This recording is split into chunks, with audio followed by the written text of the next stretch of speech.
This program features live coverage of an African safari and may include animal kills and carcasses. Viewer discretion is advised. Good morning, and welcome to a slightly delayed sunrise safari. But oh my goodness, what a beautiful sky this morning.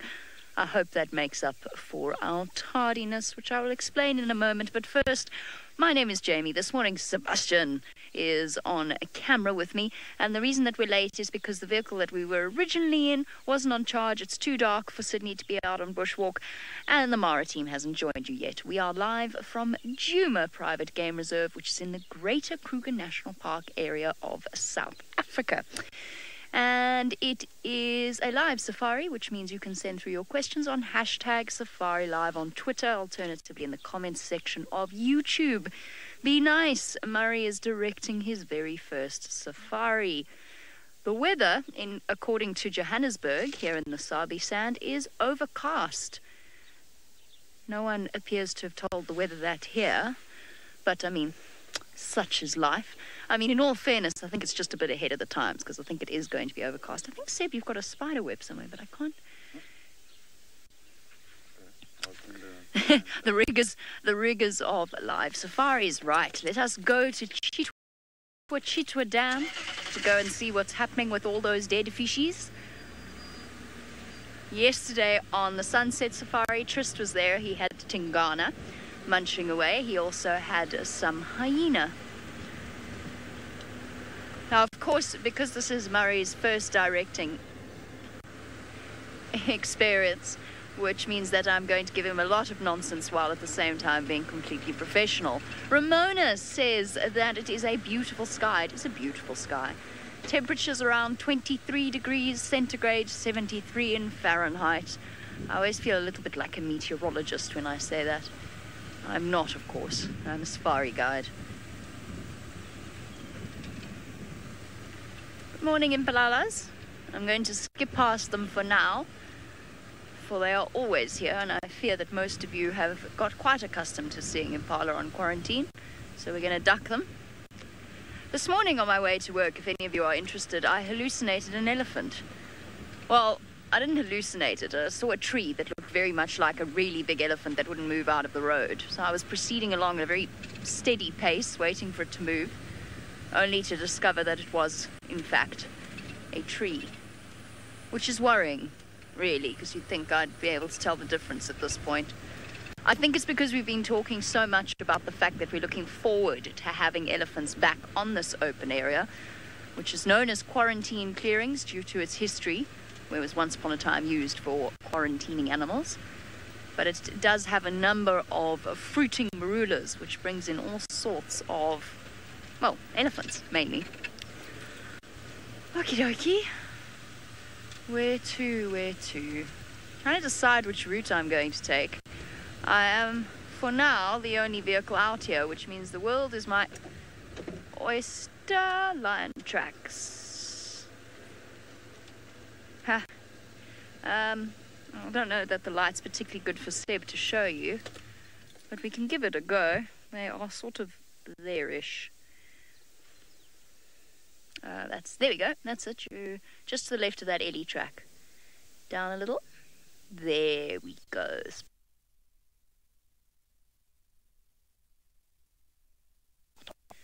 So there's one point to another line walking along the street.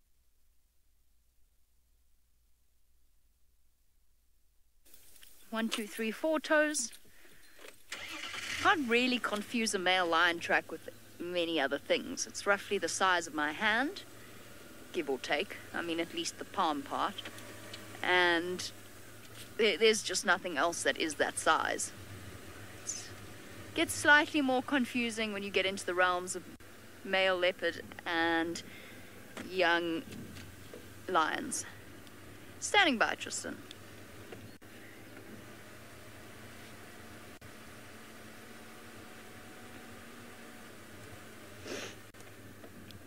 Sure, there's signs of Ellie's all over quarantine, but nothing that I've picked up so far. Lion tracks going south on Philemon's Dip, but I'll let you know.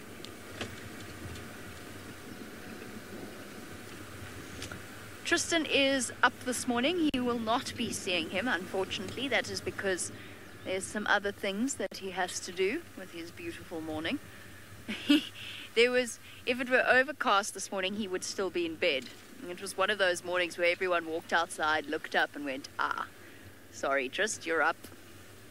He's got to do some behind-the-scenes filming. I'm just going to readjust my booster seat quickly because I'm going to fall out of the car. I'm going to slowly, gradually slide out to the right, and we don't want to pull a Tristan. That would be embarrassing.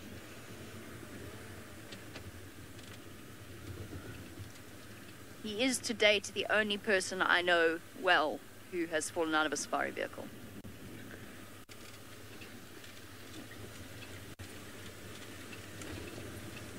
Okay, I've got a sneaky suspicion that this lion's long gone, but let's go find out. The evokers have this tendency to march straight through Djuma and out the other side at night. They seem to be using us largely as a thoroughfare.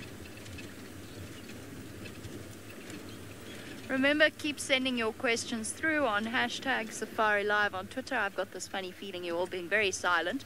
You have my undivided attention, sort of. I'm still concentrating on the lion tracks.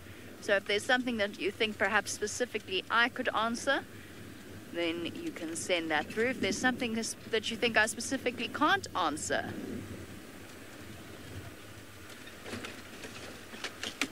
Michael, that's actually quite a cool idea.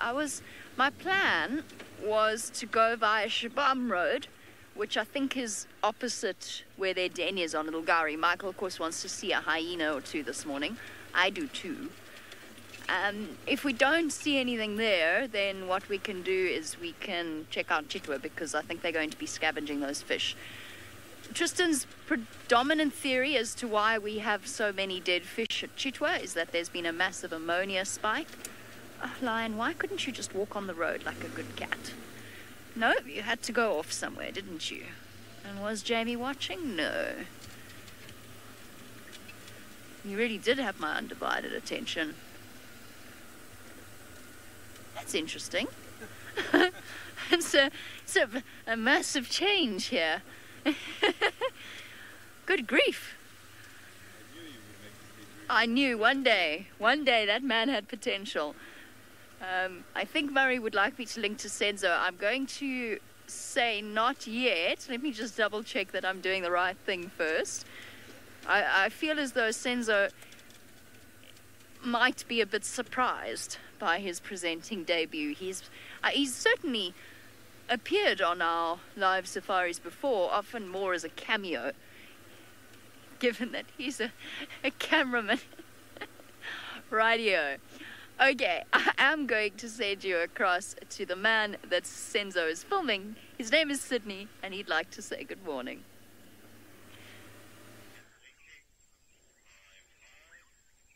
What a very, very good morning. This is Sydney Fumunani Mikosi, and this is the beginning of our morning walk. I would like to welcome you again. For in case if you need my attention, you can follow us on Twitter, #SafariLive. I am traveling with Senzo this morning, and our plan is to look for the general game. We are this area here around the quarantine, which is much more central part of the game reserve, going much more further east where the sun is coming from. We might be lucky and see quite a lot of interactions there, from the tiny little insects to the big animals, which will be considered as bonus this morning. So the quarantine now is covered. I can see that here where I'm walking, the grass is just growing everywhere. This is good. It was at one stage very much dry here. You can see there's even evidence of some of the bare patches here where we are passing now. So the areas which does not have these grasses is the area which is exposed and can be vulnerable to things such as soil erosion. Soil erosion can be facilitated by both wind and water. And soil erosion affects the topsoil. you mustn't forget the topsoil is the one normally which is rich in order to support the germination of seeds on these trees. So the trees, if the soil is not well maintained, when the soil is well exposed to erosion, the chances of having the vegetation to grow can be very much difficult, because these kind of areas, they can lose nutrients to support growth of vegetation.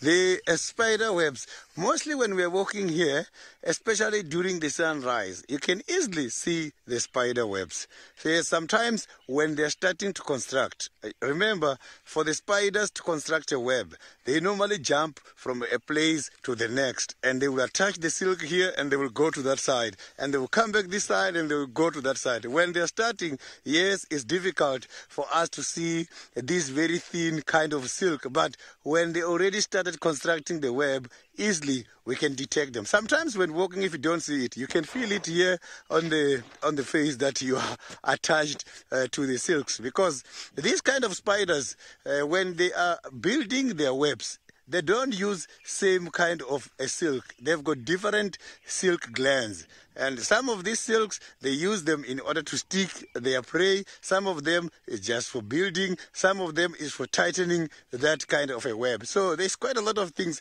going on there.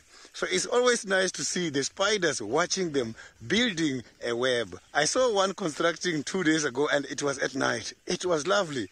Maybe I spent about 25 minutes between 8 and 9 at night. This spider was just constructing this very nice big web. Hopefully this morning we might be lucky with some of these interesting arachnids.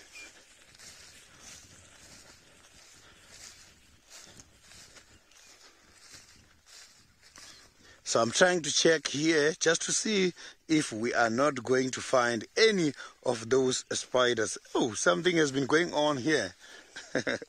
So there's evidence here that the elephants were here, and after the elephants, the dung beetles came, you see. These are the evidence of dung beetles. And after the dung beetles, the termites came, you see. So we've got about 3 different animals who came to this point. Elephants came, is the one who left this evidence. After the elephants, the dung beetle came. You can see these holes there. After the dung beetle, now we have got these termites here who are busy trying to decompose everything which is left. So these animals are sharing, you can see, they are sharing this kind of food in the bush. So the termites, they also eat droppings, but they eat droppings when they are dry. You see now here, when the droppings for these elephants are dry, it's also attracting the insects. So this is something very much interesting. So I'm not going to dwell much on this. I'm going to now take you to Jamie, who is also out on a game drive.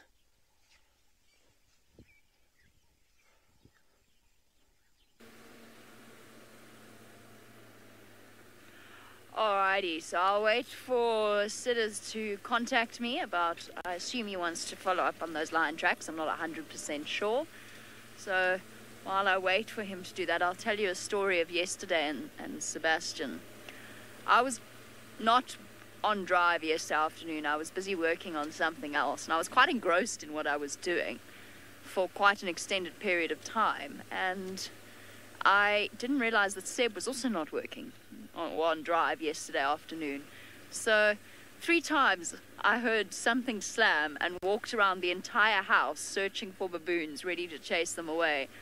And obviously just missed Seb. I didn't even notice he was there until I got a message at about 6:45 saying, when are you going down for dinner? And realized that I'd been chasing Seb the entire afternoon. Such an idiot. I was convinced they were baboons. I just kept hearing these ghost noises. Yeah, I wasn't far off. A little off. Couple of chromosomes. Yeah, guys, we're going through a dip. Hold on, I'll be out soon. Might get a bit of a dip thing.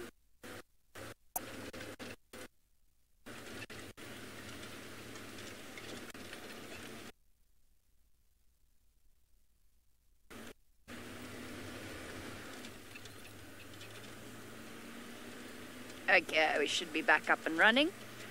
Now, I've changed my route slightly because I lost those lion tracks, and I just want to make sure that he's not still on the property. They're quite fresh, but they probably...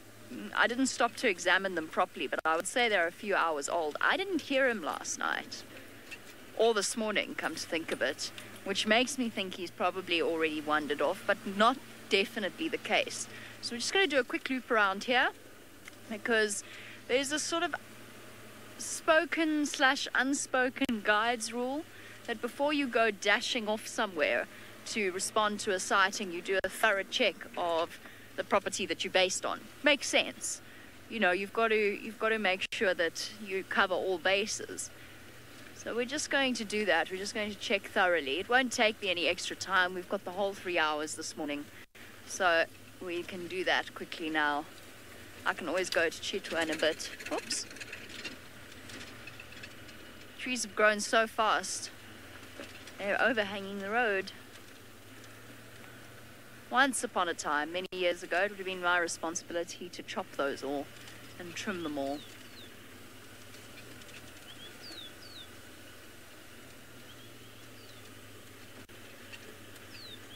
Cal 6, you want to know what the latest I have heard from the hyena researchers is?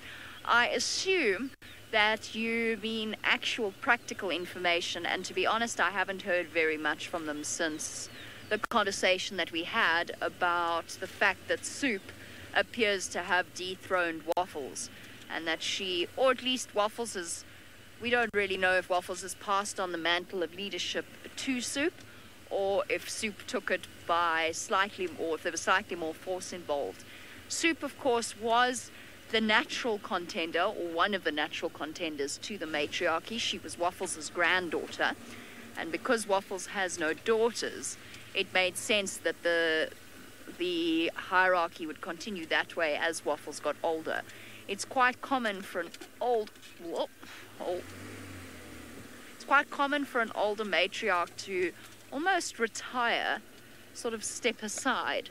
If you want to know the more informal conversations I've had with the hyena researchers, we had a discussion about what the term smart casual means, and, you know, what you need to wear to a smart casual event, if that's what you're interested in. They, of course, for some reason, turn to me for advice. Me. For fashion advice.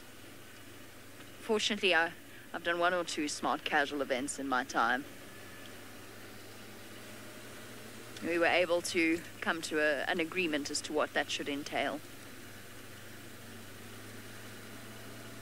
The biggest problem has been that there was a great deal of rain in the Mara over November, December, or December in particular.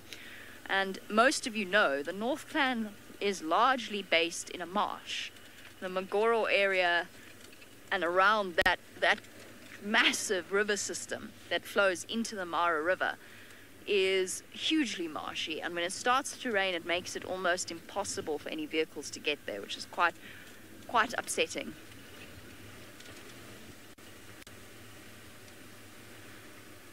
Joanne, good morning to you. Joanne would like to know if we ever put tracking devices on any of the animals. We personally do not. There are circumstances where tracking devices are placed on the animals. An example would be on Waffles, who was the matriarch of the North Clan and researched by the Michigan State University Hyena Research Project. So they actually do collar the hyenas and were very kind to share a lot of the data with us. We never used the collar, though, to track Waffles. So we didn't have, it was a radio frequency collar, we didn't have a telemetry kit or anything like that. Researchers collar animals, there's always got to be a balance in terms of positives and, or pros and cons. And anesthetizing an animal always carries risks. So you could potentially kill that animal, you could disadvantage that animal. It has to be done very carefully. From there, you have to also weigh up the fact that, and you know, this is going to sound silly, but it's actually really important. Collars don't look good in photographs or for tourists. Now, you might think, no, he went that way. What is this lion doing? He did come this way. He's gone up, down, and everywhere. I'm confused. He did come this way. Yeah. Oh, that's not that fresh though.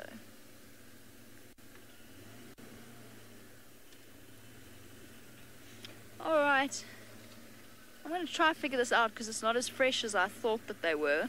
So while I unpack the puzzle of the lion tracks, let us ask Sydney very kindly whether or not he'd be keen to look at some dung beetles, because I do know that they are his favourite animal. I am still here by the very same spot where we discussed about the dependency between the elephants, dung beetles, as well as the termites here. So I've got clear evidence on these dependencies. But apart from that, I want to show you something interesting here. If you look at these droppings, when these droppings are disturbed by these kind of animals, such as dung beetles, not the termites, because the termites, you won't see the droppings still having evidence like this. There's a big difference between how the dung beetles eat the dung and how the termites eat. If you look here, when the termites are eating, they just convert. They convert this kind of evidence into the soil. So you won't get this anymore. So elephants, because they eat quite a lot of medicinal plants, their droppings end up becoming a very strong recommended medicine.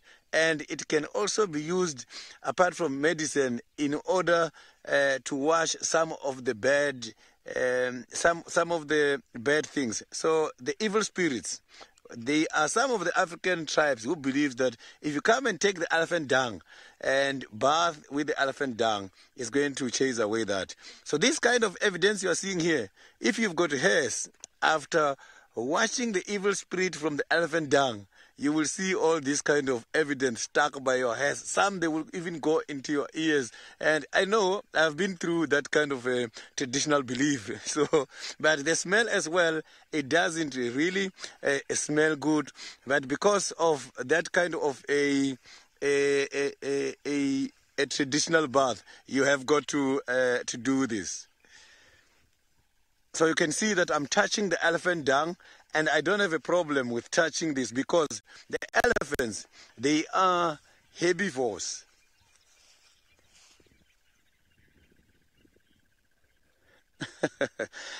Minamu, let me get back again to the ground so that you can see. The dung beetles, they eat the dungs from both herbivores and omnivores. Why I'm saying omnivores? Where I come from, when I was still very young, some of the areas, there were no toilets. And sometimes when we are going in order to look for some of the things deep in the bushes, or sometimes when going to look for medicinal plants, you come across the dung beetles concentrating on the omnivores dung. So they can be able to feed on both omnivores, and they also eat the droppings from the herbivores. So this is the elephant droppings, and they prefer these droppings when they are wet and moisturized, because for them to construct the ball, they need that water and they need that moisture. They drink. They've got kind of something like a straw, like they can absorb the fluid from the dung as they are busy building. So this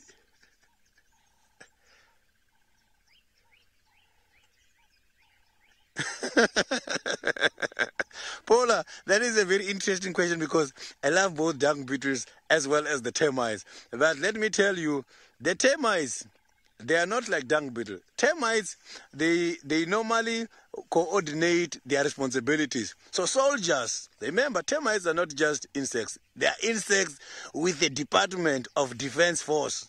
So the dung beetles are solitary. You will see them sometimes, male and female. But if, let's say, there is a fight between the two, I can promise you the termites have got different kind of soldiers. Some, they even shoot. So this is how they shoot. Some of these termites, they've got a frontal gland here, and that frontal gland sticks. When they are threatened, sometimes they can be able to just aim and shoot at the intruder. If they don't want to do that, the old termites workers can be able to go and be in the middle of dung beetles and explode and commit suicide. And they explode and spray the glue which will stick their intruders. So you can see the dung beetles won't survive there. So the termites are very much clever.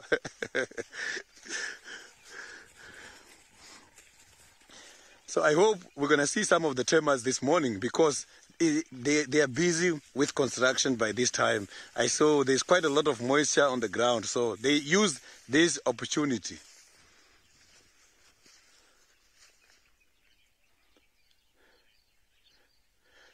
James Richard, that is quite a very interesting question. All dung beetles rely on, there is different type of beetles, and there's different types of dung beetles. We even got flightless dung beetles, which are endemic to some of the parts of this country.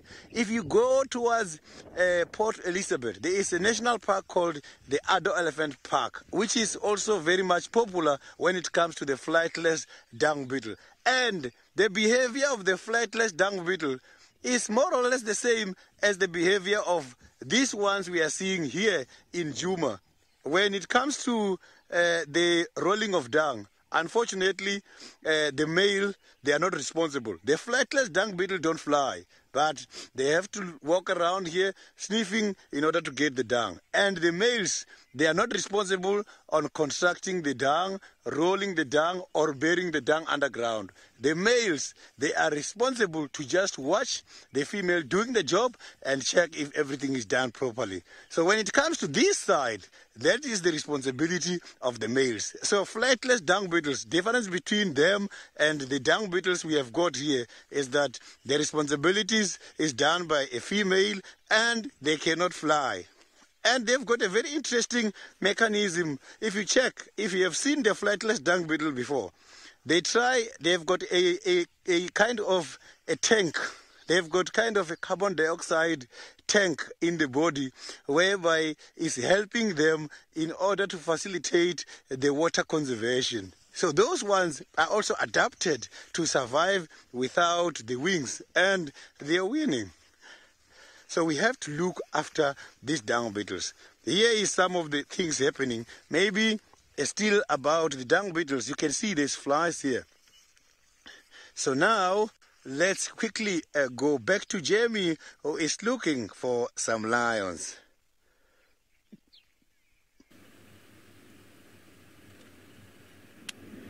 Okie dokie, so we've come back to where we started, and that's, I suspect, because a big grey thing stomped all over the lion tracks last night. But the lion tracks are still quite fresh, and there's some very nervy impala. Sorry, she's gone already before Seb even had a chance to. There she goes. There was some very nervous looking impala on Ingwe Alley as well, but now there's Franklin alarm calling. I'm just going to take my earpiece out for 1 second. Miss Franklin's very upset. Let's just go back along the road we came on. I think we've missed something. Something scared him. He's doing that little post-alarm call. They do this sort of sound when they've been frightened that they're no longer alarm calling. And I've seen them do it, especially when they're chased by birds of prey. They sit in the bush and they just make these sad little sounds. I'm just going back this way. Gut instinct is saying these animals are a bit too nervous. Shame, Pat said to me yesterday that he spent 4 days tracking and been unsuccessful, and he was feeling very down. And I had to say to him that for all of us in summer, our strike rate is not high. It's really very difficult. See, I don't think this lion would have gone all the way back to Weaver's Nest, so somewhere close, unless we're dealing with a leopard as well. There's impala also looking very shaken. What's up, guys? How's it going? Are you nervous? It is an unfortunate reality that the natural disposition of impala is nervous. One can understand.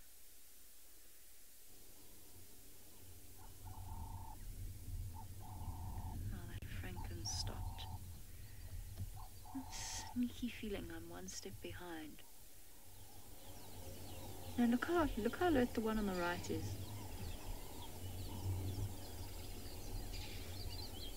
Ah, well, of course now he's not, because I said that. Now he's just ruminating.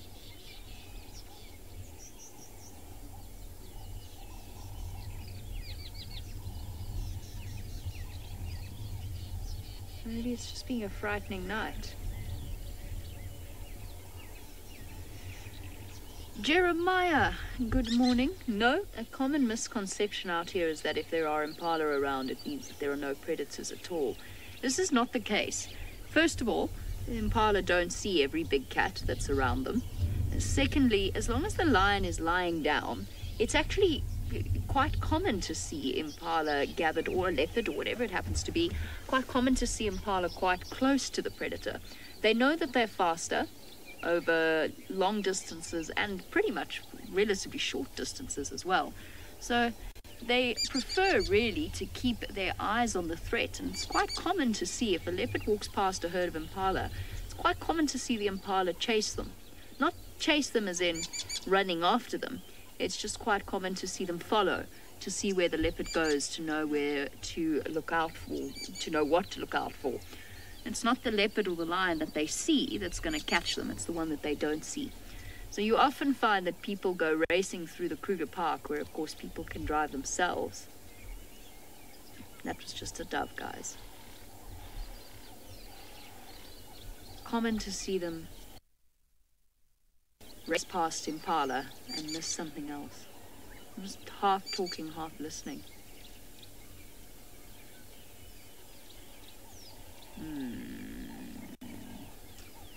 Alright, wonderful news. I'm going to take this opportunity to cover some ground, but the Masai Mara is up and running. Let's pop across there in the blink of an eye to say hello to Isaac.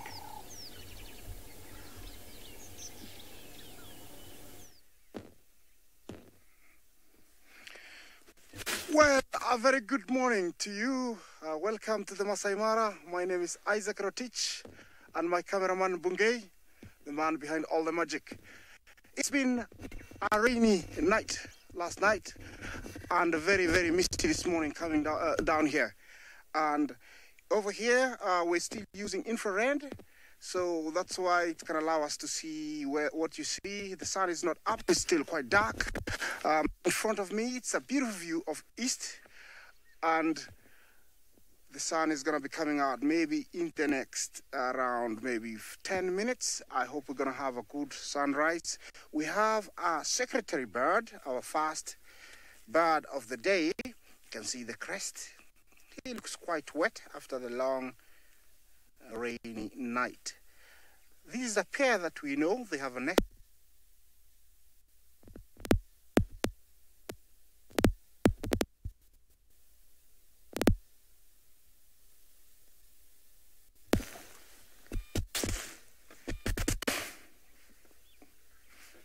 Sorry, I don't know if you can hear me. Yeah, yes, it's a beautiful morning, fresh air. The birds are waking up. The birds are, chopping away, happy to be alive. I'm sure they're very wet. I'm lucky I slept in a tent, so I'm not as wet as them. And I'll just go quiet for a minute as I drive, 1 minute, 1 second, maybe 2 seconds, so you can listen to the birds, and then I can go down. And as I listen, I'll link you back to Sydney.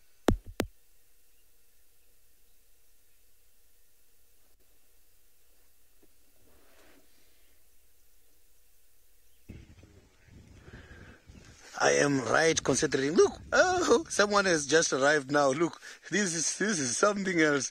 Oh, this is quite a very beautiful locust. Look at that. So these are the kind of locust we used to eat. When I was still very young, we used to do the following. We used to wake up very early in the morning, like at about 5, and we go right by the trees and also by the mealie fields. You find this kind of locust, they attach themselves by these mealies, and we just take them. In the morning, they cannot fly, they can only jump. They wait for the sun. When the sun is strong is when they can be able to fly. So at this stage, this one, I'm not too sure, but it was jumping from the ground to here. So this kind of locust, for them, in order to lay eggs, they drill here on the ground. They use what is called ovipositor. It's an instrument which is right here at the back of their abdomen by the tail, where it's like this. It's in the shape of a V, and then they take the soil from the ground, and then that is where they can lay the eggs. Look at this antennae and the very big kind of compound eyes. When I stopped here, I was not about to explain about this. He just introduced himself now. I wanted to show you something somewhere there where he's going. Oh yes, it's still there. There's some mating flies here. So there's some mating flies here before they got disturbed. If you can check here, Senzo, you will see. So, there's another pair of flies as well somewhere deep here. They're also mating. What I want to explain to you here is that a dropping for an animal becomes a breeding place for the other insect. So you can see the elephant dropped here, but now the flies are busy mating and laying eggs on this. After that, you will have the dung beetle. He will come and then destroy the eggs of these who are mating in order to minimize the population of flies. So you can see that here there's quite a lot of interest. Have you seen that? That kind of a locust can only jump, cannot fly at the moment until the temperature is good enough for them to fly. So you can see that this kind of an insect, sorry for that, for diverting to that kind of an insect before we finish with this very interesting story going on between the dung beetles as well as the flies. So when the flies are mating like this, see, it's when they are trying to multiply their population. So the dung beetles, they destroy these droppings. Let me rather consider dung beetles as the humble animals and the master of waste management. When talking about waste management, they are the best. So now they are busy managing. Underneath this dropping, there is a dung beetle. I saw there's some kind of movement here. You will see. But something interesting about the flies is that when these flies, look at that, you can see this dropping is moving. There's something underneath. So getting back to the flies, when these flies are mating here, something interesting is going to happen. Flies and other big animals,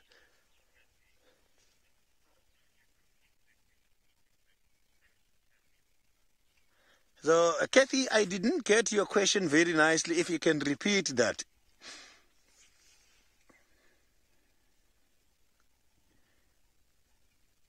So, here I was explaining that there is something interesting going on. So, when the flies...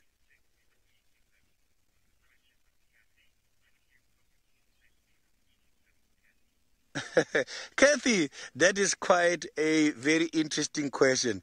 You know, as people, we do engage ourselves in something called antiomorphagy. Antiomorphagy is a term referring to the human consuming insects. Some of these insects, we eat them when they're raw. Some of them, we can cook them. Locust, I don't have a problem. I have eaten them. I eat locust before I cook them, but normally they are preferred when they are cooked and fried. And this kind of insects, such as the locust, they are so nice. You know why? Because when you cook them, they have got this kind of jointed legs, and the jointed legs breaks from the body. So you can eat the big body first. After that, you are going to only eat the legs. Hey, and those legs are very nice. You just have to create a ball from pap, and then you stick them, and that is how you eat them. So I'm even now getting hungry because I'm thinking about that kind of an insect we saw. Yeah, so getting back to the flies after such a very lovely question.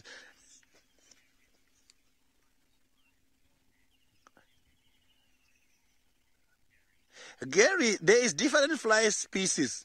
Some you will see the blow coppered fly. You will see also the golden. So there's quite a lot of different species here. But there's something interesting happening amongst some of these species.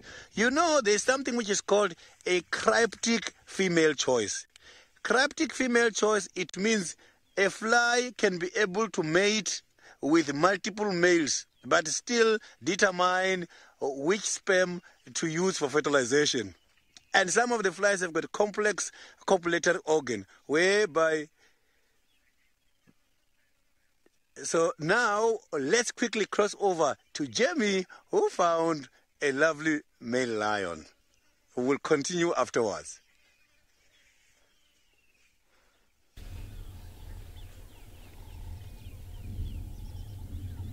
Look at that. Wouldn't you know it? Something rather embarrassing. I turned around about 50 meters away from this lion, just round the corner. So there you have it. And we were talking about tracking collars earlier and whether or not we put any tracking devices on the animals. Well, that would completely spoil the joy of having seen tracks of an animal, followed them, and found them. It would slightly ruin the surprise of being out on safari. Half the fun is not knowing what you're going to see and applying a degree of skill and the experience of searching for something rather than just following GPS coordinates to its location. It's of course very useful for researchers, but for our purposes, definitely not necessary. We were also talking about the fact that predators are, or if there are impalas in the area, does that mean that there are no predators around? Those male impala that we were sitting with a moment ago were probably around about 100 yards or so from this male lion. So he is definitely not a, it doesn't preclude the possibility that there's a lion there. Bear with me one moment. Here, Vortex, go ahead.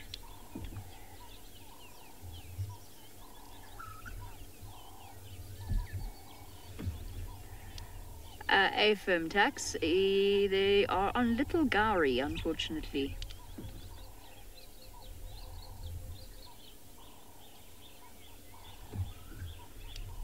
No problem.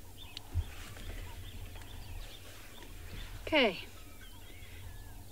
Still looking very hungry. They were when I saw them on Sunday as well. I'm not sure if this is the same male. I can't actually see his face. Minamu, the question about why it is that a lion like or the male lions like Birmingham boys would have abandoned their territory, it makes sense. They had a massive territory, and it was taking its toll on them in terms of patrolling, in terms of keeping that territory safe from other male lions. They had very little competition for a period of time, so they could actually maintain it. But during the dry season, further south, there's a nice big river or two or three. There were lots of buffalo around that area, where in this area there were very few buffalo during the dry season, and of course male lions have rather large appetites. So it was just part of the process. It's a natural order of things. They haven't really abandoned their territory, they just reduced it, and they settled down further to the south, and that's quite usual for that kind of scenario. They also, it appears, we don't know for certain, there's no confirmation, it appears as though they've lost a member of the coalition, because Mfumo hasn't been seen in months, as far as we know. Obviously it's further south of where we drive, but as far as we know, he hasn't been seen. Chances are he's not still with us, but we can't confirm that. What I can tell you is that he definitely was not killed by trophy hunters, for those that are spreading that rumor. It's absolutely unequivocally not the case. It's absolute nonsense. Okay, since our lion is quite sleepy at the moment, let's go and have a look at the beautiful sunrise from the Masai Mara, because they truly are spectacular there.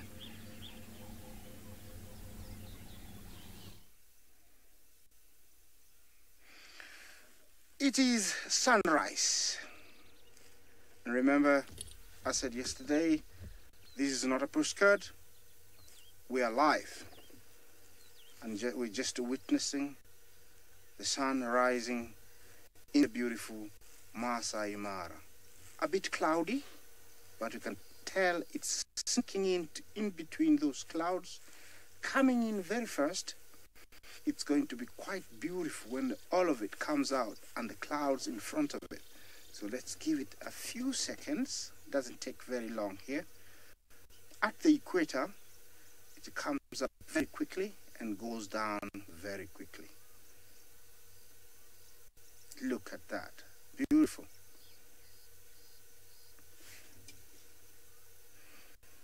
It is about 6:45 now.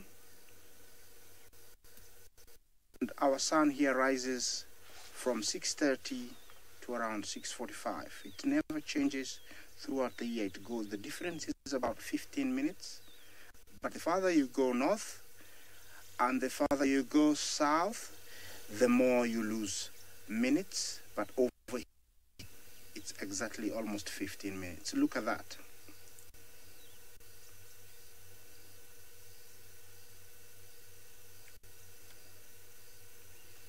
Well, not everybody is having a very good morning. We just witnessed a few balloons that are trying to catch a wind. This time of day, after some rains in the Mara, it is not windy at all. It's dead quiet, and balloons depend on wind to shift. And when they take off without wind, the pilots end up going up and down, and sometimes they pick up a wind that takes them the wrong direction, and sometimes a good direction. You can see, wow, look at that. This is why I love the Masai Mara. Just imagine seeing this every morning on a good day. Wonderful. The secretary bird still seated there on top of the tree.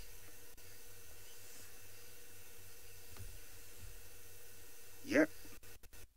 The secretary bird is waiting for the sun to come up to really get hot so it can dry its wings. I'm just gonna go shut for a bit. You can listen to the birds waking up.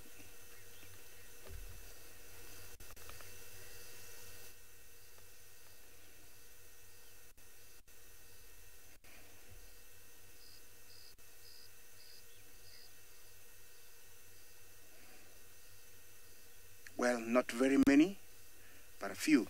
Okay, I'm gonna take you down the road and see what I can find for you. My mission this morning with Bungei is to try and find our three little cubs. We haven't seen them, and I'm getting a little bit lion hungry, cubs hungry. So I'm gonna try and get there and show them to you. It's going to be a beautiful day, although it's a bit cloudy. I hope the clouds will clear because we need some sun to dry up everything that got wet in the night. There were sounds of all sorts of animals last night. I had hyena, I had elephant, I had... So I think, they are all around. And as I continue down the road, I'll link you back to Sydney. I don't know what he's up to. I hope he's having a wonderful morning. So I am still here with the flies and the dung beetles shaking this kind of elephant dung. So before you went away, we were talking about the cryptic female choice, whereby I was explaining that the female flies, some of them can be able to select the kind of semen they want to use from different males for reproduction purposes. Interesting to see that animals, some of them can be able to control their reproductive process after mating. This is something very much interesting. But not only this kind of insects, if you can check their copulatory organ of the female, it has got it's a complex, so they can just direct this kind of semen to an area where they're not going to take it further for fertilization purposes. So this is something very interesting. And apart from that, big animals such as zebras, they also do this thing of cryptic female choice. But not the zebras we have got here in Juma. Zebras that are occurring in Ethiopia as well as areas such as Kenya is called a grace zebra. They also call it another name, just that I lost that name, but I know it's a grace zebra. So they can be able to mate. And after mating, they can do something called flowback, whereby they are going to eject all the semen from the male that they mated with until they are convinced with They mate for a long time when not disturbed, but normally it doesn't take a long time. But here maybe it's because of lack of disturbances. Or sometimes if you disturb them, they just leave it and then carry on. So I'm sure the ones which has got a long mating, because of this cryptic female choice, is the one that are standing mostly a better chance for their semen to reproduce. But those ones who gives just a little bit of sperms, injecting a little bit of sperms there during the ejaculation, is the one that normally it gets discarded. So this kind of animals are so very, very much clever. So we are going to leave them in order to mate, but survival chance of the eggs, they are going to be determined by the dung beetle. Dung beetle must decide whether to kill the dung beetles will decide as to whether they can kill these. I just saw more droppings of the elephants there. So, but considering the size of that one, I can see it's not the same one from the same one we were talking about. It means it was a head of elephants passing by here. So I was saying dung beetles are the ones who will determine the success of those kind of eggs which will be laid by the flies by those kind of areas.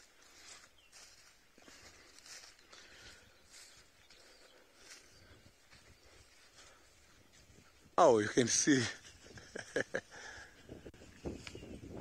Look at this plant. It doesn't look like the marula tree. You can see it has been disturbed a lot. I'm sure this has been the elephants. So now, while we are going to look for more other interesting small things for you, let's cross over to the Masai Mara.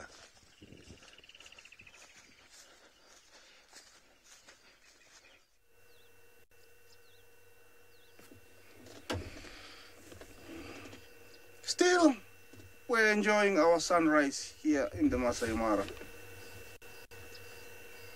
All beautiful. Look at that. The balloons are there, struggling to catch a wind. We've been watching them, but there's nothing I can do to help them. It is dead still. There's no single like a wind.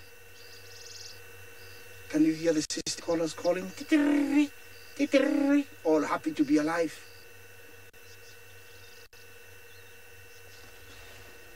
I hope you're having time like I am here.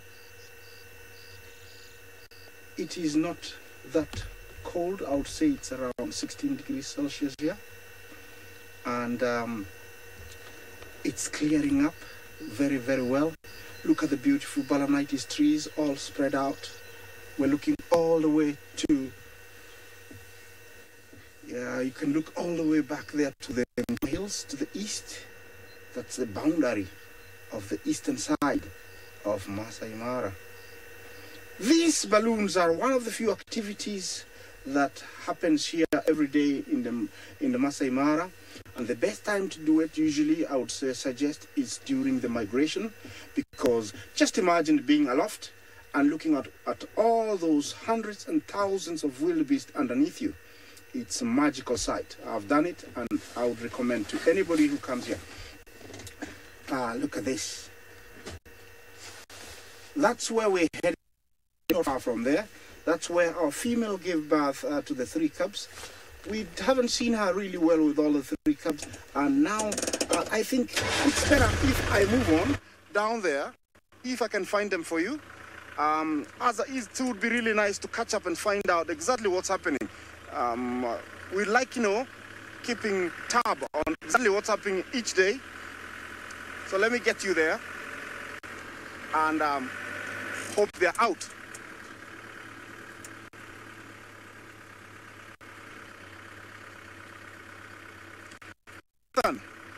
You asked what is the rarest species of antelope in the Mara.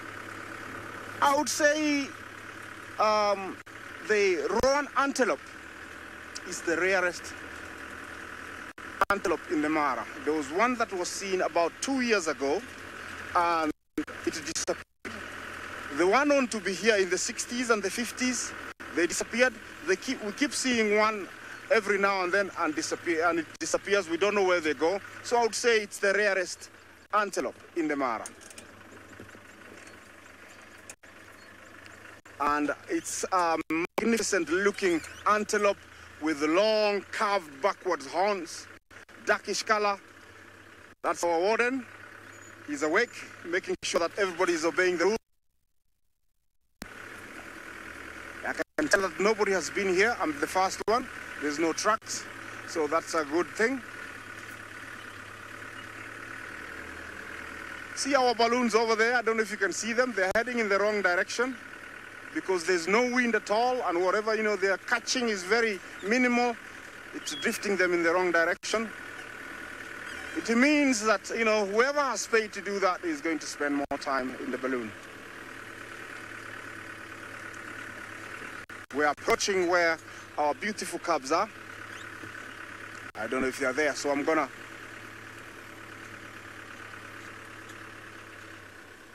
gonna take you back to Jamie because I want to be quiet as I approach the cubs. So Jamie with the lions, he's already found his lion. So go back, let's take you back to Jamie while I try and approach where these cubs are. Good luck, Isaac. I hope that you find him. No, put your head down, lion. Put your head down. Oh dear. He's put his head up. The reason that I say that is what that means for us is that we have to go back. I want to teach you about the meaning of embarrassment. Over there, you will notice is another SafariLive vehicle. On the back of said SafariLive vehicle is Gendre, VK, Alicia, and Tristan. That is because they have arrived to film us doing some behind the scenes. What that entailed from our side was having to reverse back and drive into the sighting with great excitement, having just found the lion. That doesn't sound embarrassing, does it? It is when you have to do it twice next to a guest vehicle. It is even more embarrassing when the guest vehicle is full of guides who are here on holiday, laughing at you.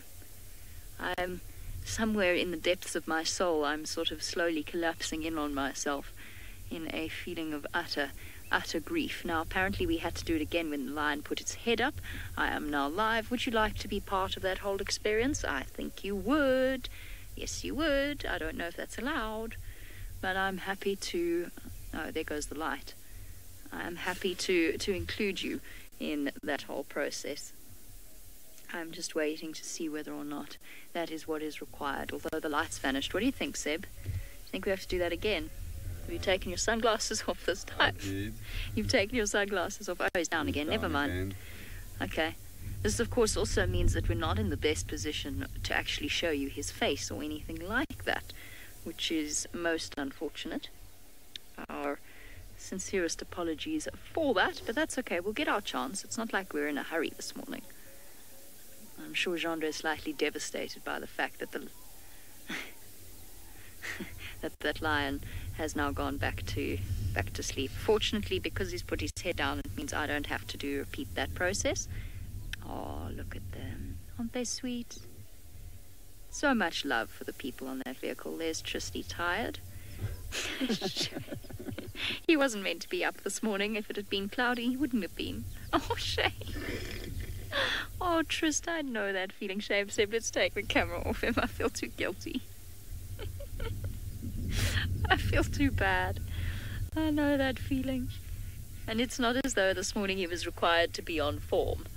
You know, it's one thing having to get out of... Apparently... Did you say Brie, Murray? Did Brie say cheese? Because in that case, well done, Brie. Touche. I don't think it was Brie, though. I think I misheard. Smile. Dory. Definitely misheard that. Dory says, say cheese. Oh, dear. It's okay, guys. It's all going to be all right. Everything's going to be okay. They look traumatized. They do look so traumatized. Hey, man, they're not the ones living with the embarrassment. The thorough creeping embarrassment that we've just had to endure. Oh, well, if this job doesn't give you this skin as thick as a rhino, nothing will. Between that and people behind the safety of their keyboards, who knows? Yeah. That, of course, combined with looking at piles of poo all day, will certainly give you a very thick skin. Off you go across to Sydney, who continues his fascination with all things dung-related. I have got something different here. You can see there's quite a lot of evidence. There's quite a lot of green balls around here, and I've got this very big pile of food. Let me rather call this food, not droppings, because I'm sure these flies and dung beetles and all other insects who are eating there, they won't agree with me to call these droppings. They were all just going to agree when saying food, not just food, special food. This is a very special delicacy for this kind of insects.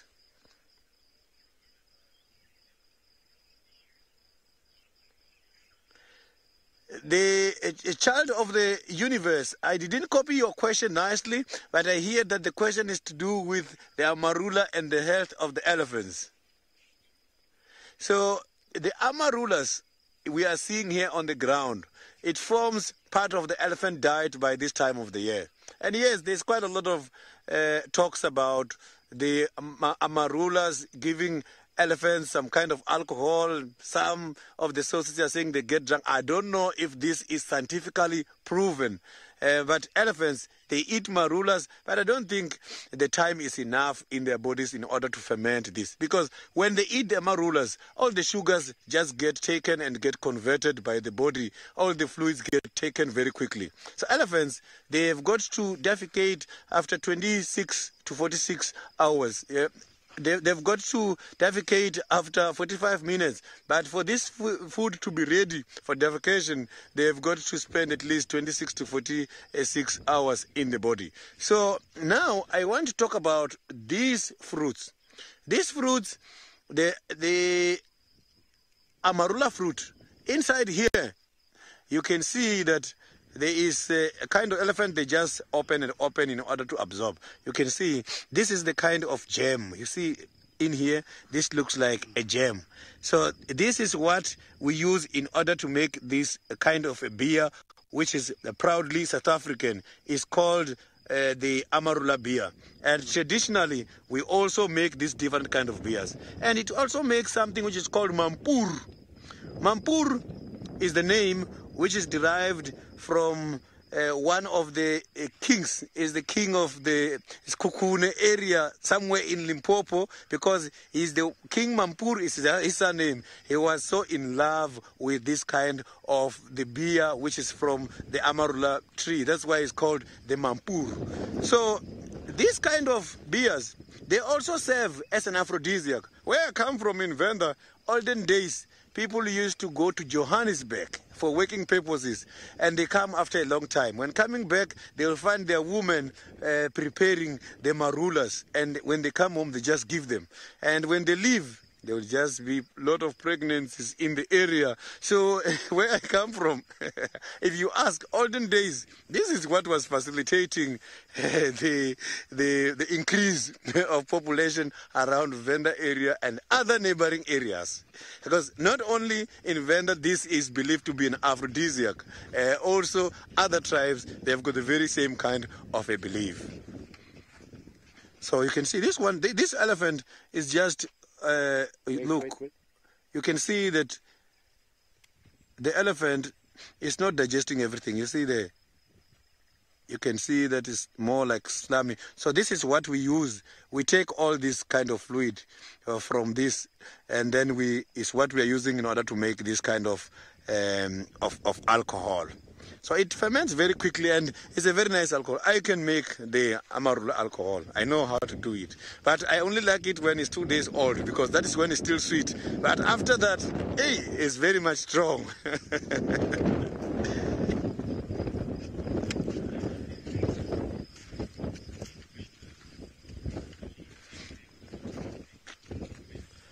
Safari Sally, that is quite a very, very interesting question. In Venda, we do have different kind of ceremonies during the Marula time. And some of these ceremonies, they used to take place by the royalties, whereby you will find everybody in the village. This is how it works. When I grew up, everybody in the village who is making any kind of a traditional beer, whether Amarula or any other type, must have to take 10 liter more to the royalties in order to show the traditional leaders that this is what they are doing, they are selling, and this is the product, just for it to be tasted. So people, we celebrate and we eat this kind of amarulas by January every year. But in the country as a whole, there's quite a lot of big functions, especially much more in the area called Phalaborwa. There are very much big functions taking place by this time of the year to celebrate this kind of a fruit, the amarula fruit. And after the amarula fruit, this is what you must do. You must have to dry this inner part. When you dry,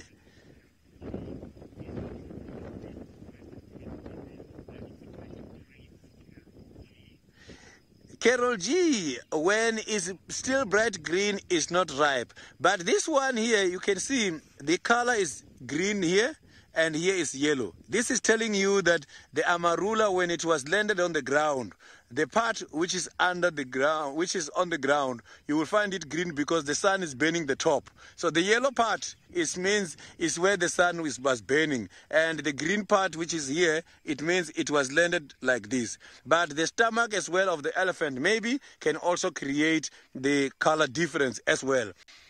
This is, I can sniff that it passed through a stomach because it's more like a stomach juice. You know, I do eat the stomach juice on some of these animals. When we are eating some of the animals such as the cows, when we slaughter them, we also eat, and sheep, we also eat that kind of a juice. We mix when we are cooking. So this, it smells the same. It's a very strong smell. But you don't have to put too much. And it makes a very nice soup.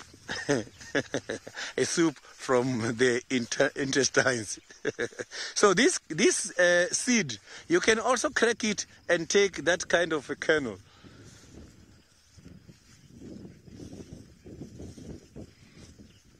So there's different fruits. You know, the mangoes as well. I also tasted the fruit beer from mangoes, which was also done by the elders. Mangoes as well can also make some of the beers. So there's different fruits that we can use in order to make this kind of beers. So mangoes is one of also fruits that we are using in the areas, some of the people, in order to make this kind of beers. But that one is not the amarula, just the mango beer. I tasted, but it's not a lot of people are doing it. So I think a lot of people prefers the amarula beer than these other beers. So this seed in here, if you crack it, it has got kind of a flesh inside. Sometimes you will see some of these seeds has got some ice. It's not ice, those are just the closings for the seeds to crack when it's about to germinate. So you will see some with 3, some with 2. If you open it, you can take that, and that you can use it in order to make oil. And elders, during the olden days, after making the amarulas, they used to bring all these kind of seeds. They used to take all these seeds and they crack them and they give all these things as presents to the traditional leaders. So now let's cross over to someone who is looking for some cups.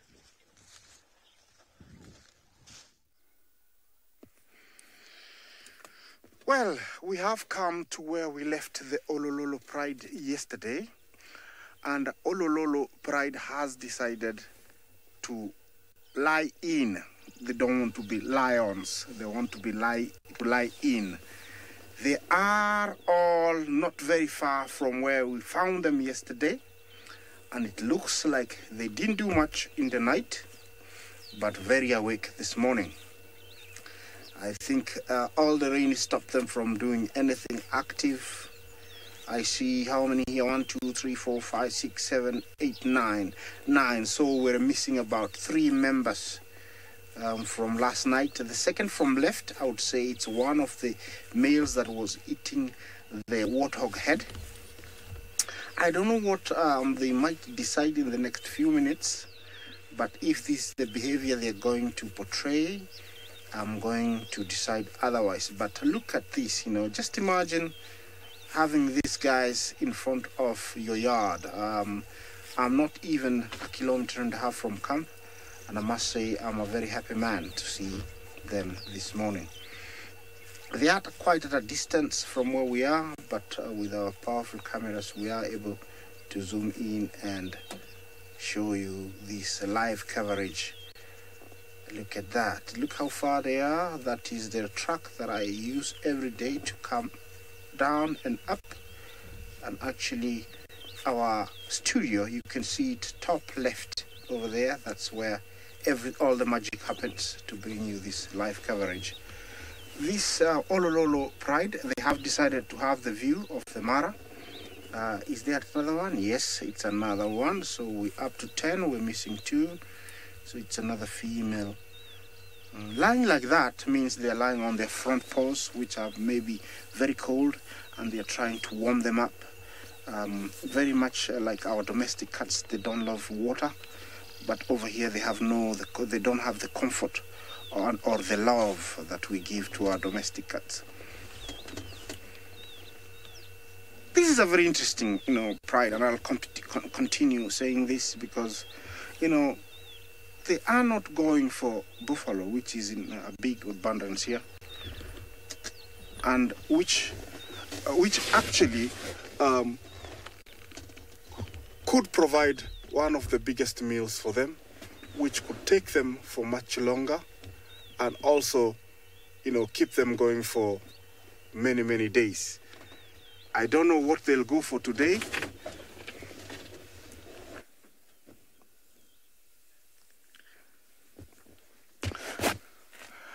Becky, thank you for inquiring about Kinky.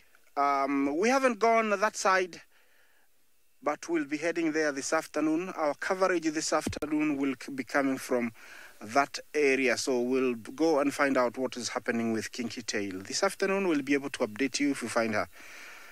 Look at that view. That is the view I get every day. That is all the Mara. Over here, your eyes are the ones that can stop you from seeing the farthest, but over here I can see easy, 60, 70 kilometers away, non-interrupted views, beautiful. Acres and acres of wilderness. In the camera there looks quite empty, but I tell you, this is home to all different types of animals, from the biggest to the smallest. The sun has disappeared onto that line of clouds there. She is hiding there somewhere. She's gonna come out later.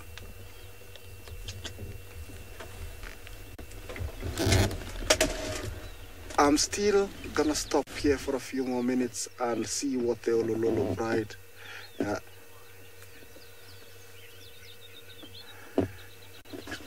Ramit, what pride has the largest territory in the Mara? I would still say I'm not quite sure at this time, but maybe if you ask me that question this afternoon, I'll go back and look at our details, because we try and update them every day and see who's got the largest territory. I would still say the Aldonyo Pike males have got the largest territory, or sausages have got the largest territory, but let me not say I'm 100% sure. Let me go back to camp, and please remind me this afternoon. I'll be able to answer you that. All that is the beautiful Masai Mara. And that's, south, looking towards the Serengeti. These are two habitats that are quite common on the western side of the Masai Mara. It's the wooded savanna and the open savanna.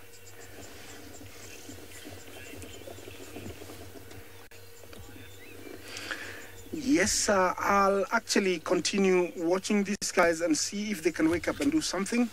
And I'll link you back to Jamie, who's got some beautiful male lions down in Juma.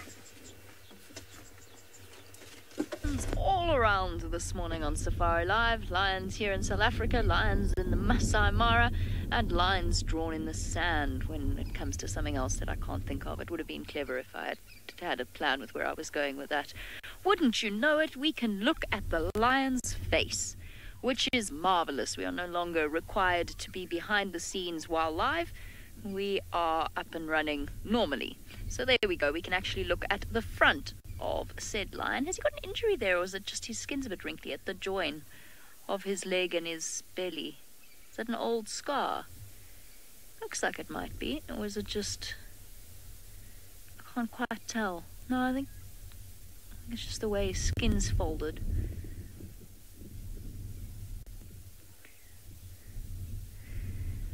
The big kahuna would like to know which lion this is. I can tell you with absolute certainty that it is an Avoca male. That's all I can tell you. I still haven't met all three of them all together. It's not the one with the horseshoe scar on his face, I don't think, and it's not the one that's very nervous around cars. Wait, is that the same lion? I promise I will sit down and study this. I'm slowly working my way. I've got a mountain of collating characters to get through, slowly but surely. But the evokers I need to prioritize, and I'll do that today, so that all of our SafariLive guides are on top of which evoker is which. I can tell you it's one that's not nervous around vehicles. Definitely not. Otherwise, he would not have... Well, we wouldn't have done what we did today with 2 vehicles. We would have given him a lot more room. So it is not him. It is one of the other evoker males. Pretty sure it's the one that I saw mating...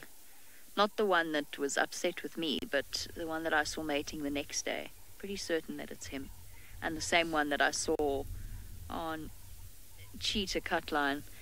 Thank you. I'll be here all day. And for the next 4 weeks, 5 weeks, 6 weeks, we'll see. Apparently everyone's enjoying the joke about the lions in the sand. It was inspired.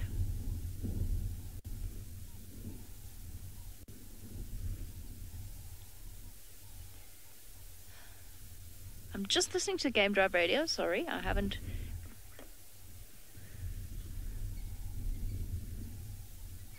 Good morning to Michael, who would like to know how long it is until the Nkuhumas start giving birth to cubs. I said a couple of days ago that I thought it would probably be around about 4 months' time.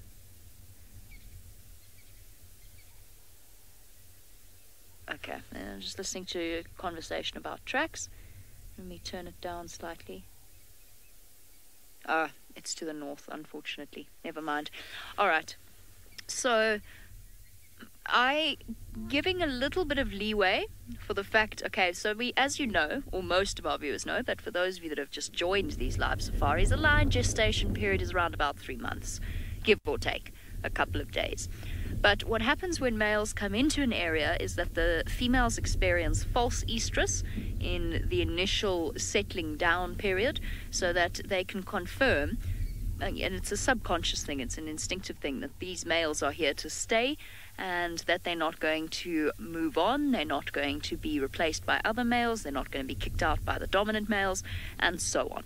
So it does actually take time for females to fall pregnant, but I feel personally, and I don't think I'm alone in this, that it has now been long enough and the evokers are established enough that these matings are now going to be successful, that the estruses will be true estruses, and that we're going to see conception. Well, we won't be seeing conception.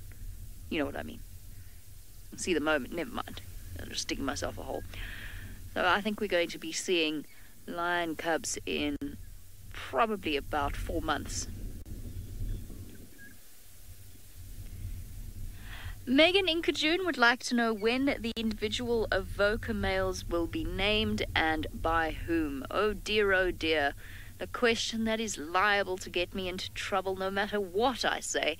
People get very, very worked up over the naming of animals, and when you please one side and the other side attacks you, and vice versa.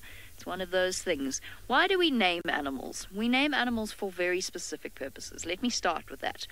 The reason that we do it is because it creates, and I'm sorry, I will defend this to the death, it creates a deeper connection with that animal, rather than saying evoker male 1, if I were to say call him Bill or Fred. This is Fred. Fred's injured his leg, has a much greater impact than, say,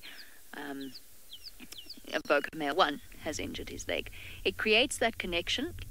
Because of the way that human brains work, it means that they are less confused with each other. It applies to the hyenas, it applies to the leopards.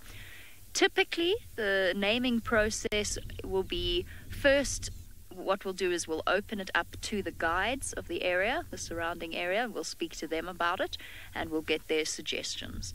If that fails, and if we do not manage with that, our naming policy is that we will usually try and search for the most appropriate Sitsonga name, so a name in the local language that fits the personality of the Bokas. When will we do that? Will we do that? It remains to be seen. We will try and put it to the surrounding areas first and see how they feel about it. All right, so no one really has naming rights, in inverted commas. The reason that we named the Birmingham males was to create a deeper connection, because they were named, Birmingham Boy 2, 3, or 4. We're not going to do that yet, I don't think, because we actually don't know the Avoca's personality. Those clouds are moving at a rapid rate. What that means is that it is going to be a cool and overcast day, which means that the termites are going to be busy all day long.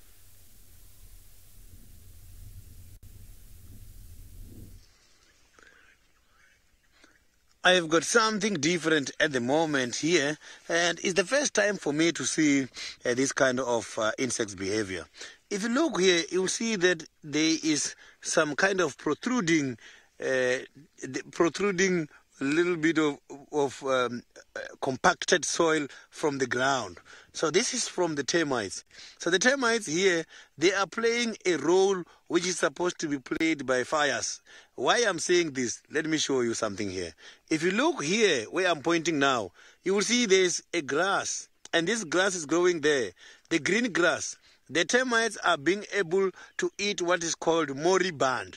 Moribund are the old dead plant material, and this old dead plant material, they do affect the growth of the or the regrowth of the same grass, because it blocks the tufts.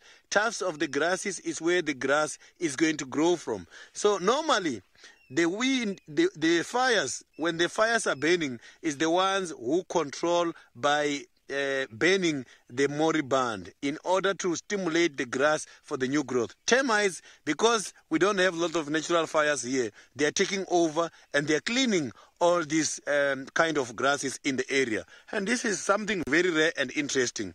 So I know, look at what it's just that I don't want to disturb the termites. Let me leave this food for the termites. Let me just show you something else. If you look at this Mark, I agree with you 100%. The termites are amazing features, and I'm still going to visit them this morning. So I'm just going to give them a surprise visit. I want to show you, this is the grass I picked up on the ground. The termites didn't take it. I know a lot of people, after eating, we use this as toothpicks. And when using these as toothpicks, you have to be careful, because the territorial animals, such as the hyenas, they do something called pasting. They come here and paste some of the things coming from their anal glands. And if you don't know how it looks, you come and take this and use it as a toothpick. You are going to eat those kind of sticked stuff from the hyena, and you will ingest a lot of diseases, which will give you what is called zoonotic diseases. If any term has got something to do with zoo, it means has got something to do with the animals. So it's the diseases which can be transmitted from animals to the human beings. So through grasses, through using the grasses as toothpicks, you can pick up those kind of dangerous diseases.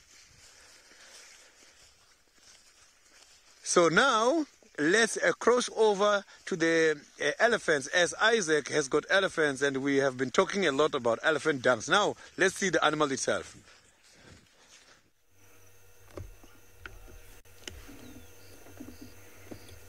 Here we are with the biggest and the largest mighty big bull elephant enjoying his breakfast on the slopes of the Olololo Syria escarpment. Here looks like it's a breeding herd, and they were up towards the ridge and they're heading down slowly. See on the background how misty it is. We couldn't see about 50 meters this morning coming down, but it's clearing slowly. This has all been caused by the rains last night. This is, I think, the matriarch. The matriarch usually is the oldest female leader in a breeding herd, and here I think she is the one. Very comfortable. The weather is cool. She's enjoying the morning and enjoying the nutritious grass here. Followed by, behind, I think it's one of our calves. Yeah, that's, I think, one of our calves. And then that's another female, and then another calf. So you can't tell here. This could be two sisters and their offsprings, which is usually the case.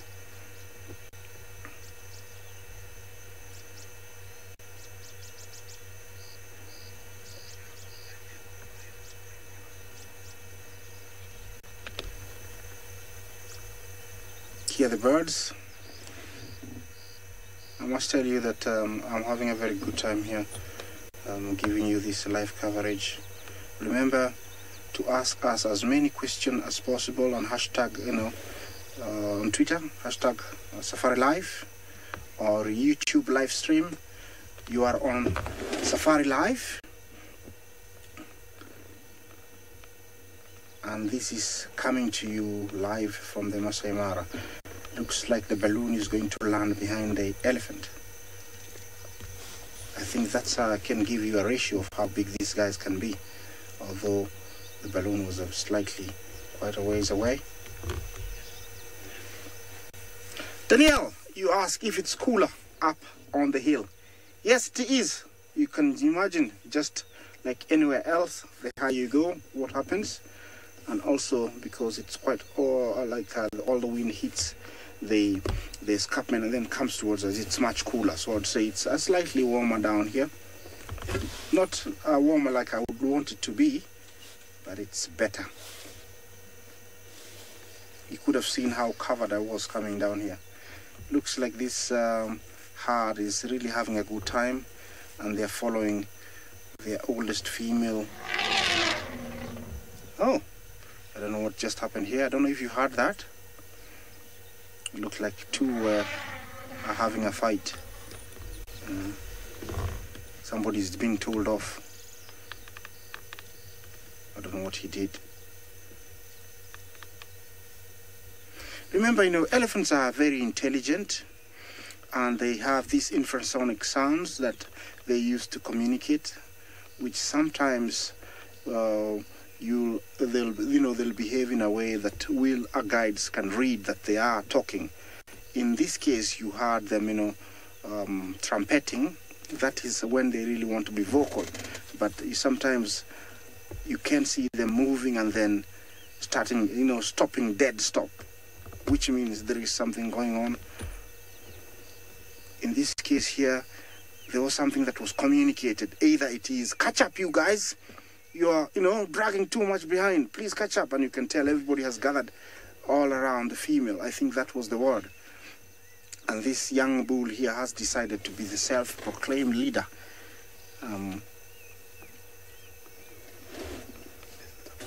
Actually, yeah, it is a young bull. I would give him about maybe 12 years old. At this age, he still stick, with the herd, but at the age of about 15, he'll start showing behavior of solitude, where he'll split from the main herd and eventually maybe finding other 2 or 3 males where they'll form a coalition of young bachelor bulls, and they stick together for as long as they can, because they reach maturity over the age of about 30. That's when they first mate. But at 15 is when they start behaving like, boys, showing that they have come of age. Something has been communicated again, and you can tell there's sudden movement of everybody at a hasty pace.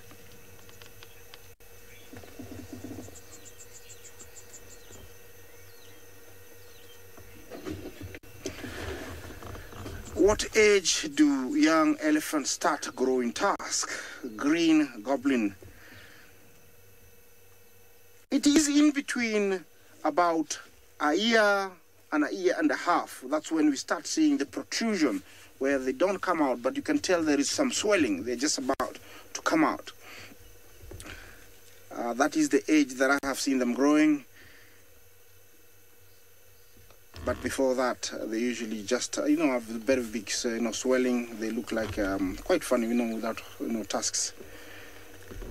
I can tell this guy is looking specifically for something. He's not interested in all the grass. He's moving his trunk left, right, following mom. This is the age sometimes where they actually would eat things that the mother is trying to eat. They'll wait for their mothers to pluck grass off the ground and then quickly, help themselves before the mother puts it in the mouth.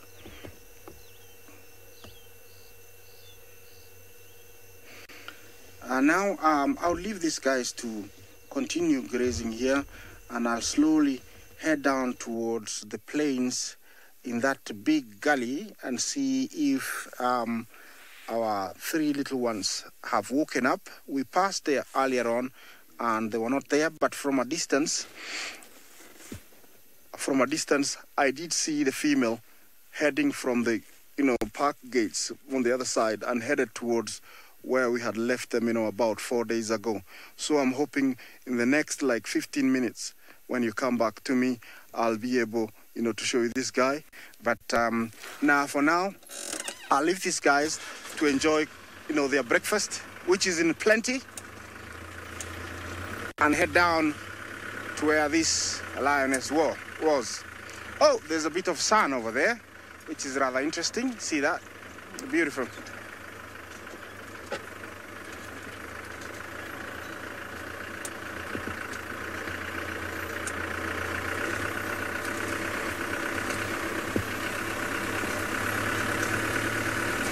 I can tell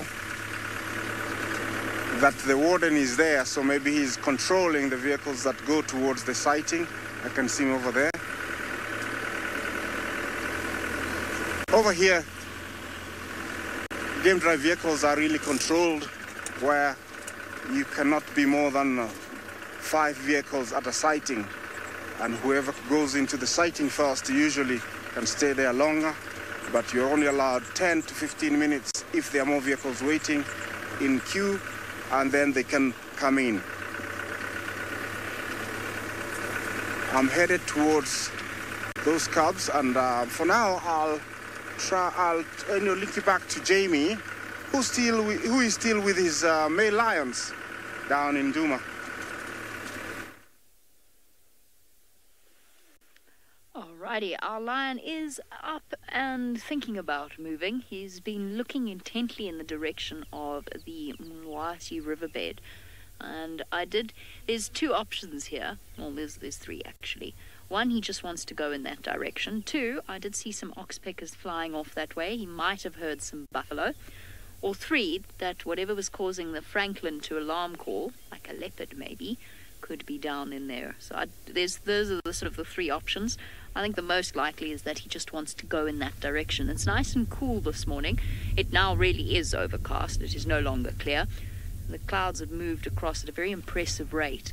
And he is slowly looking as though he wants to get moving. We've had a few big yawns, some nice grooming moments. He appears to be quite fascinated by that area around about his left front armpit and his chest. He really wants to get that nice and clean. But we've had a nice view of him. We've had a nice look at his face. Nothing really prominent that sticks out. A little bit of a nick out of his left ear. His nose looks perfectly intact. Some scars around his nose. That ear's perfectly clean. And then that one... Wait. No. Oh, you horrible lion. Well, look at your whiskers instead. So that, in terms of identifying lions, for those of you that are unfamiliar with the process, the main way of doing it is to look at the whisker spot patterns, which stay the same throughout their lives. Scars come and go, nicks sort of suddenly find themselves in ears, and the nose darkens, the teeth change, but the whisker spots stay the same no matter what. The top row and then the second row are usually how researchers go about identifying individual lions. Of course, sometimes you get something really clear. A missing tooth, a missing ear, a missing tail tip. All of those, of course, will not grow back, and as a result can be used to identify said lion. Sometimes you get really large scars. That in Kahuma, for example, with her massive hip injury, will always be clearly identifiable. Early morning yoga. Everybody put your foot on your forehead. You got to do what the lion does. No, please don't do what the lion does. Actually, just in case. Please don't lick your feet. But if you're looking for some yoga inspiration, well, there you have it. You put your foot on your forehead, Seb? No? No way. Cool. I'd break my knee, my ankle. Your knee, your ankle. Everything. I reckon I could put my foot on my forehead, but I'm not going to do it. In case I can't. My back just clicked at the thought. Let's not do that. I'm far too stiff. I'm desperately trying to slowly regain strength after the malaria bout, which took me far longer than I ever expected. I could not believe how long that fatigue lasted. A month it took me before every little bit of exercise didn't take iron will to get through. I've always felt fine, and then 2 minutes into any kind of activity then felt like I had to sit down for a little bit. It was ridiculous. Didn't expect it. Lauren would like to know if lions have freckles. They don't have freckles. They do have spots when they're quite young. What does happen, though, is I suppose actually you could almost call the darkening of the nose freckling. So most of the... Is it raining, Seb? Yeah. Where did that come from? Well, I suppose the clouds. The sky, JB, you idiot. No, definitely don't do what the lion's doing. That's not hygienic at all. I need to put a dashboard cover on, I think. In fact, I think I'm going to have to... Well, let's see. We're okay for now. We're good for now. I'll just cover up that monitor. I can just do that quickly. Yeah. Freckling. Ah, yes, thank you. Marvelous. Thank you. While I do this, typically lions' noses darken as they get older. That's not... It cannot be used... It can sort of be used to age a lion, but you've got to be careful because individuals age differently and their noses darken at different rates. So it's a rough idea, but Seb, you were right about the roof. Yeah, you were spot on. I did not expect this. Well, I mean, I never do. I always get it wrong. It's looking a little bit miserable around us. It is looking a bit miserable around us. Should have known. It wasn't windy enough, but the clouds were moving very fast. Yeah.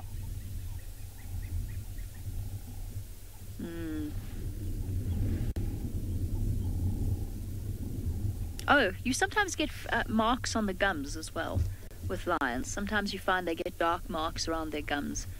I've seen that every now and again, but it's not common.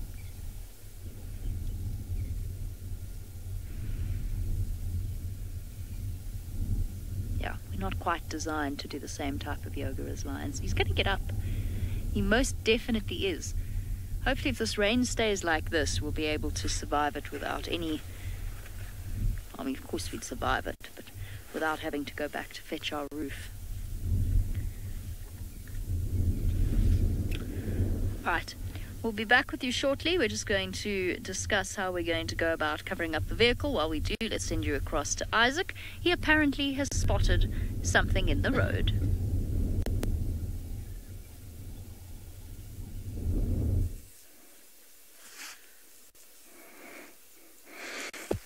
We have left the elephants and we've come to almost to the main road and stopped here overlooking the Olololo Syria escarpment.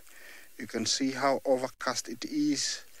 The sun came out quite early and then disappeared on us.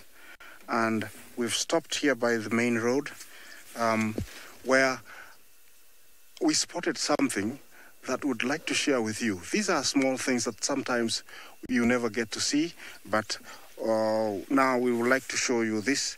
This is lion's cat, and this is quite a very serious size.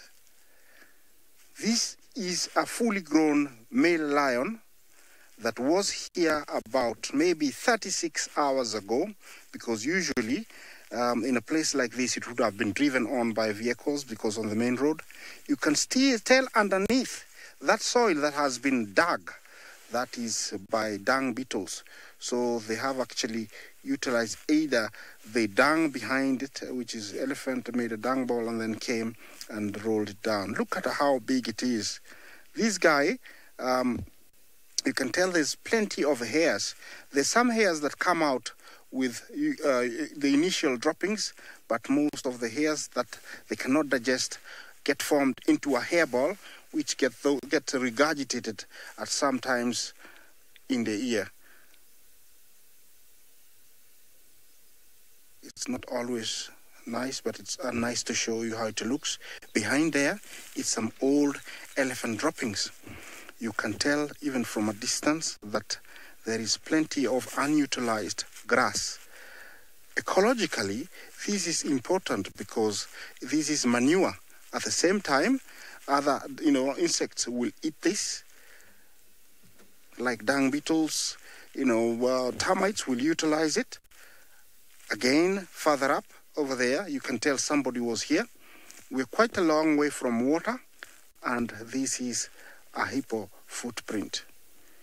So I would say there is one roaming around. Maybe there is a water body somewhere that we haven't picked up. It's not very clear, but for me, I can tell you that this is a hippo track. I'm gonna get closer maybe to it, and hopefully it won't be too close for the camera.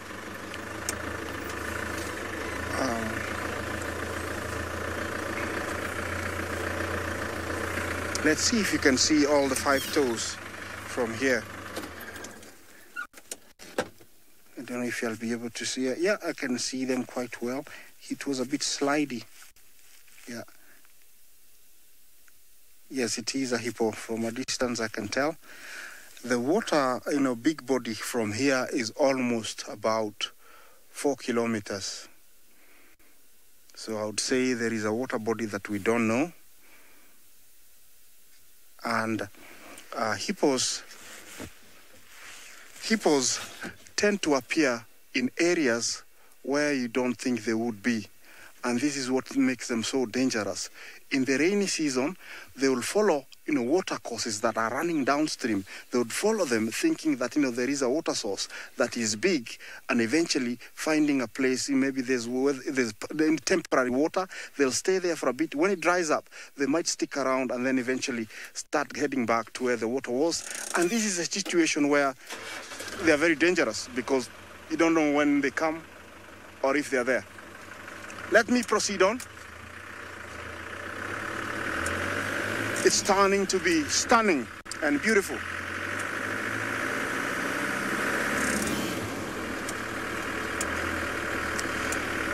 Jason, yes, it does have a very strong smell, but now it's died off because it's been in the sun yesterday, and with the rain last night, it's not smelly. I tell you, when it's fresh and you're downwind, you'd wish that you haven't eaten because you lose your food. It's very smelly, very, very smelly.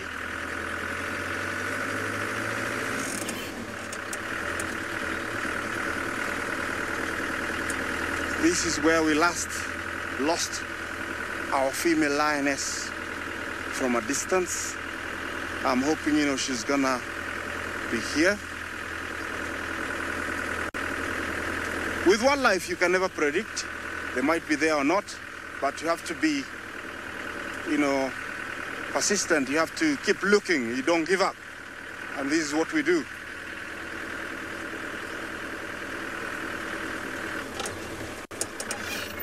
I would like, to show you where she's hiding these cubs.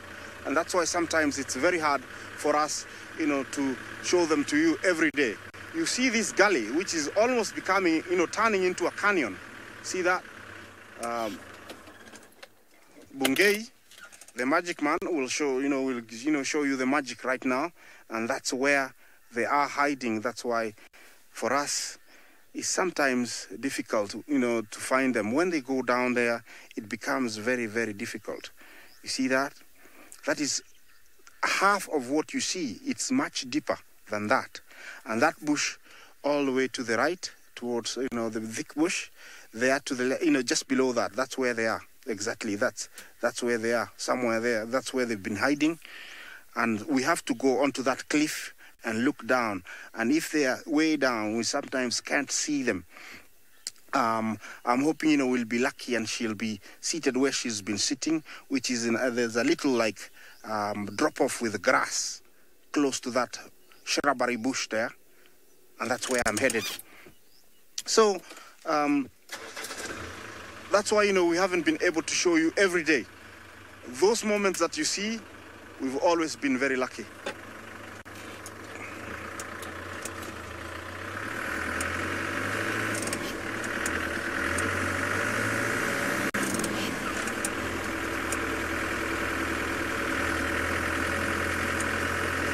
Jonathan, I don't know how much rain they get in Duma, but over here we do get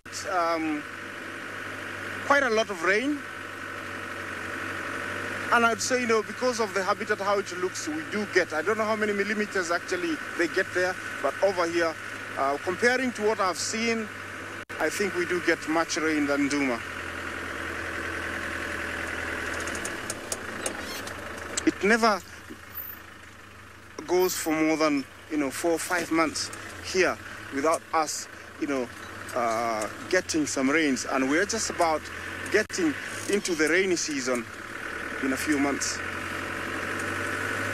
This is the magic turnoff towards Ren.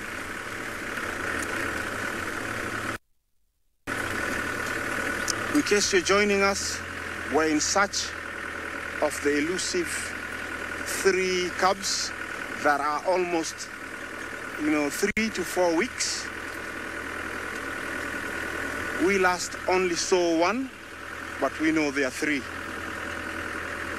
And that was about 2 days ago. We just saw the female come from that side from a distance, and she came down and went down this gully.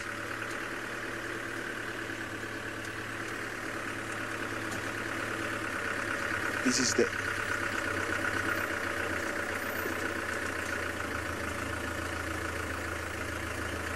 I didn't get the name, but I didn't get the question. I did get the question, and I'll answer you shortly.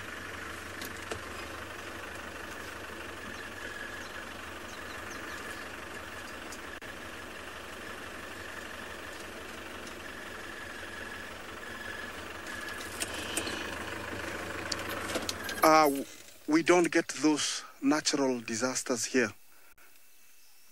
We don't get storms, we don't get tornadoes, we don't get twisters. We're very fortunate. What we get is a drought, which affects us. But here in the Mara, we haven't seen one large one, since 1994. It was the large, the last one that we saw that was very big. This is where, they're supposed to be, but they are not. And we know she's there. Yeah, you can tell the used patch over here. This is where, they've been playing. Yeah.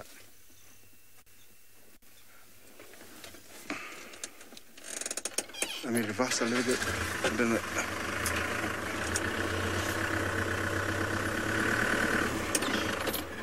yeah, I just wanted to show you that used patch there, the brown one.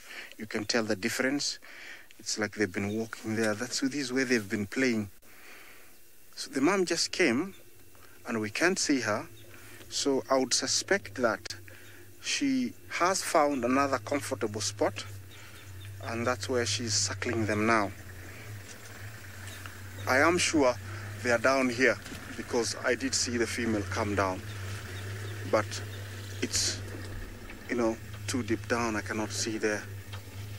Maybe we'll sit it out here for about 5 minutes, And if they don't come, I'll try and find you something else.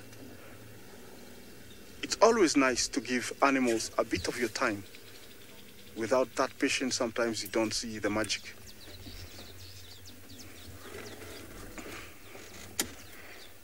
There's plenty of birds flying around, looks like martins.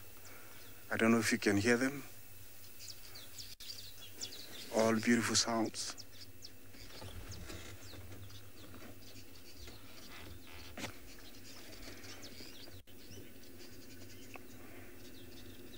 While I wait it out here, I'd like you to, have some walking with Sydney down in Duma.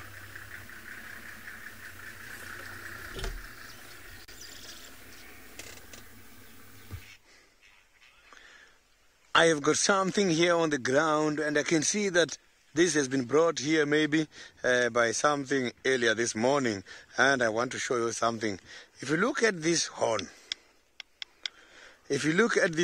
you will see that it has got some kind of protruding things coming from the horn itself. So this horn, by looking at an animal, it looks like this was a nyala. So you can see that the nyala has got the spiral horns like this. So maybe the other horn and the other part of the skull might have been taken by another animal. So here, I want to show you something. Horns and some things such as the hoofs of animals. They are made out of keratin. And this keratin takes time to decompose. But at the end of the day, this is going to decompose. But who is responsible for their decomposition is not termites. This one here, yes, termites, they help in order to break down dead bodies of these plants. But when it comes to this, there is some other special insects who are responsible for this. It's called a horn borer moth. They come and they drill here in order to stay in, to avoid sunburn and to protect themselves. So this is where they're staying. You can see this little hole. At the end, they're going to finish this. So this kind of horn, especially the kudu horns, we use them where I come from when we are playing the traditional music, when we are dancing the traditional music. And this is what we use, because then you will see it, we drill it somewhere here and we make sounds such as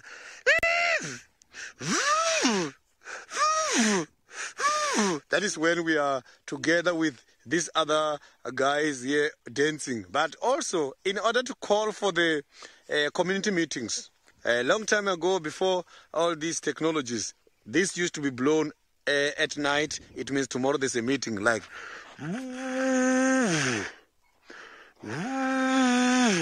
then it means people, they know that tomorrow morning we are going to meet. So it's a very interesting musical instrument. So I don't want to take this with. I'm going to have to leave it again here in the bush. So everything belongs to the bush. We leave everything behind. So here where I'm walking at the moment, I can see some of the droppings are still unattended. But let me tell you something. The presence of dung beetles in the area, it shows a healthy environment. Every day when talking about the fight against climate change, people always tend to forget about the contribution which is done by the dung beetles.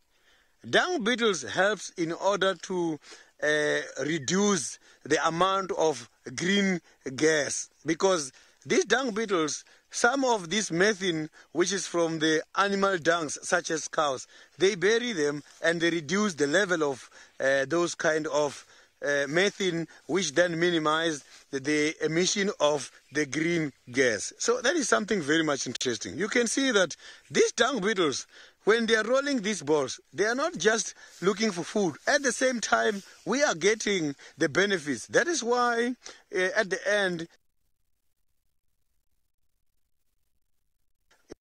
these are the kind of free services to protect the planet Earth by a very small insect. So you can see here already they are done their job. So they help in order to minimize this kind of threatening kind of climate change. So I wish all dung beetles were occurring in all areas of all parts of the world. Unfortunately, in the areas such as Antarctica, they don't occur there. But they are occurring in some of the areas.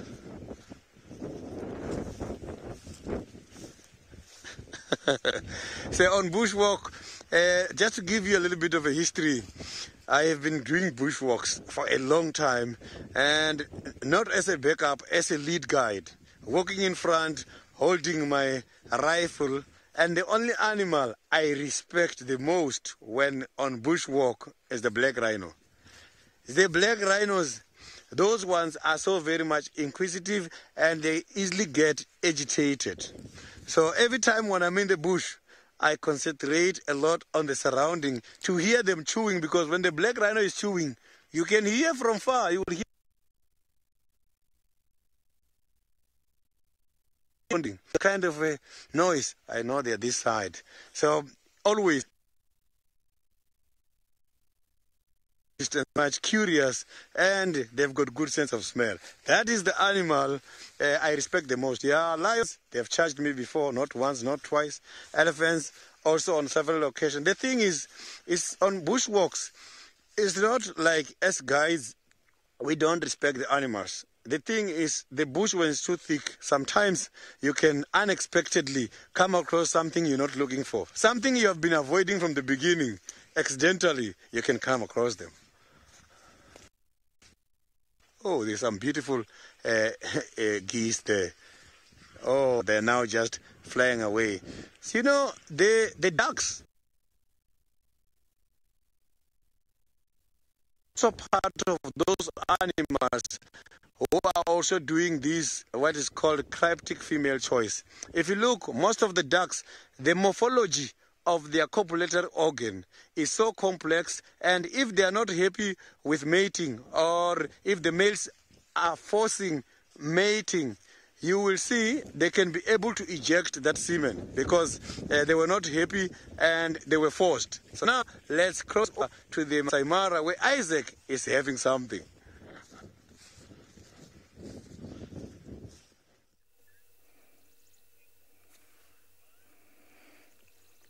And here we got stopped by these 3 cocky francolins. Usually they're in pairs, but these are 3, so it means it's a pair and their young chick. They're utilizing the path, the track, because it's got less grass, and that's why they're here. I was trying to drive and they were trying to get away from me. They didn't want to get away from me, sorry. I would say that is a chick. You can see the palish mandible there, and that's one of the adults. This is a bird that makes lots of noise, and the race Muharu is found from northern Kenya to northern Tanzania, and Habadi in central Kenya to northern Tanzania. 2 very different calls are heard mainly at dawn and dusk from these little guys. Repeated scenes, seesawing, koki, koki, which is delivered usually and increases in volume, and growly, bari, kek, kek, kek, kek, yeah, which fades gradually. So they have 2 different calls. It is sometimes hard to differentiate between males and females. They are actually in one of the game birds. They are protected here, so you cannot hunt them. In Kenya, hunting is prohibited and nothing is allowed to be hunted. These guys feed on small creepy crawlies and also, grass seeds, and they are in very, very plentiful here. Look at that, rusted secondaries. Look at that, quite beautiful, very speckled, black, brown, and beige. Really beautiful.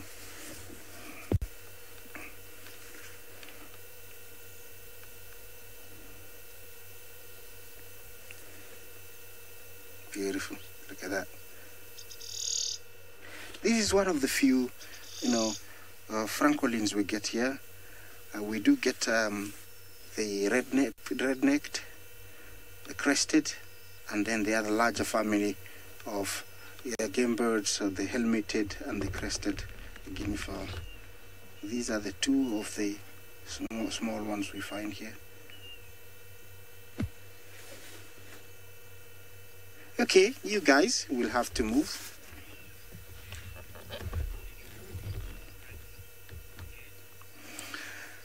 Ed, you ask me if does anyone eat francolins?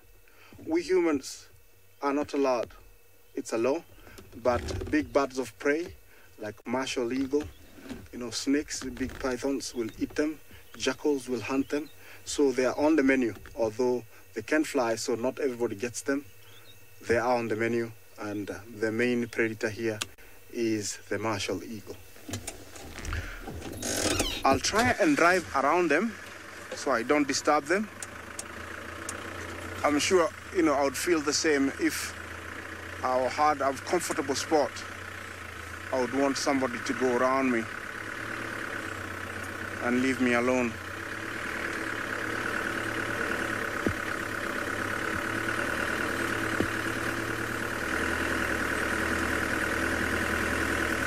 Okay, get off the road, please. Yes, thank you. I need you to get off the road. Can you? Good. Slightly warming up now here, and it is lovely.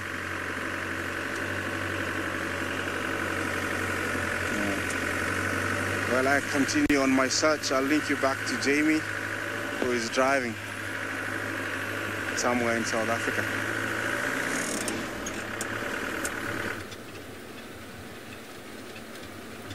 I am driving straight back to where we left our lion just to see whether or not I was right about the fact that he was going to move. We have gone to fetch our roof. That, of course, is the quickest way to stop the rain from falling. It's basically, it's standard. As soon as you put a roof on, it stops raining, although in this case, it hasn't. It is actually raining quite hard. Hard enough that it would have soaked... Good morning, Bushwalk team.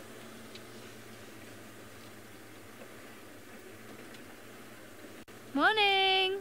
There's Lauren, Herbie, Sens, Sydney. My line's still there. Pardon? The line. That's, yeah. The one I've been with this morning. Yeah. There's a line right here. Yeah. Cool, guys. Cheers. Bye.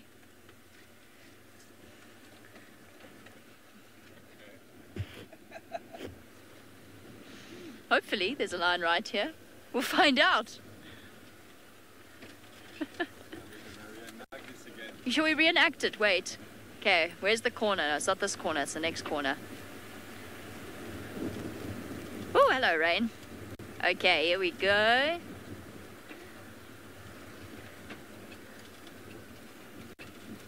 Round the corner we go. Look, Seb, there's a lion. Woo! Go, Seb! Yeah! Amazing. He's still there. Seb's just giving us a little bit of windscreen wiping there. And he's moved. He has actually moved. He's got up from where he was, Seb. Yeah. We missed the excitement. He got up and moved 5 meters. Hello, my boy. Can I sneak past you here? How would that be? Tell you what, I'll sneak past you like this rather than so close to you. Morning.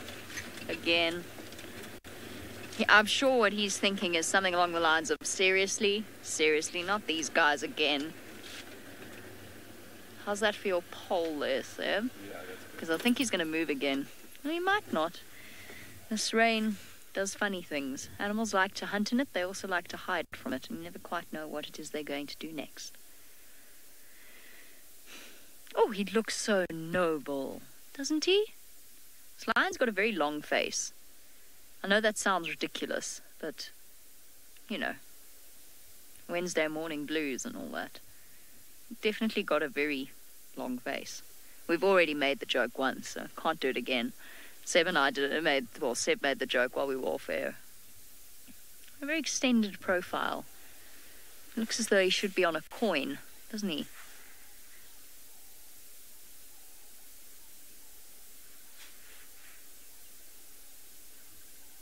stamped on the back. I know I said I was going to Chitwa, and that was my plan, and I've got this feeling that this lion's not done with his day yet. Not by the hairs on his chinny chin. And boy does he have lots of hair on his chin. Very nice. Nice opportunities for screenshots for ID purposes, for those of you that don't know this.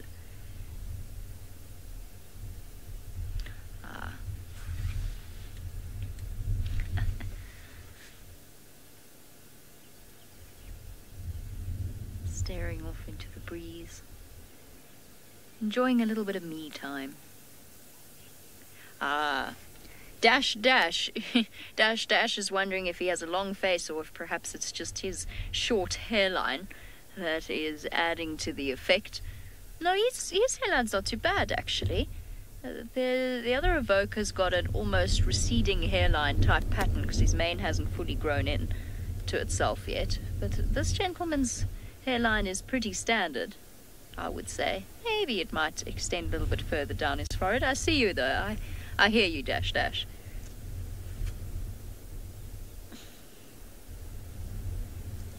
Seb, I think we're going to have to amputate this finger. Of yours? Of mine, yeah. There's no other option. I got it caught in the roof while we were putting it on. And it's letting me know all about it. It's sore now? Yeah, no, it is quite sore. Been sore since we put the roof on. I asked you and you said it's all good, I'm fine. Well, I was. I'm fine. I mean, in the greater scheme of things, I'm fine. I'll probably survive. Okay. Well, fortunately, we got back when we did, as we arrived just next to Bushwalk. Let's go and find out how they feel about it and where they're planning on heading next.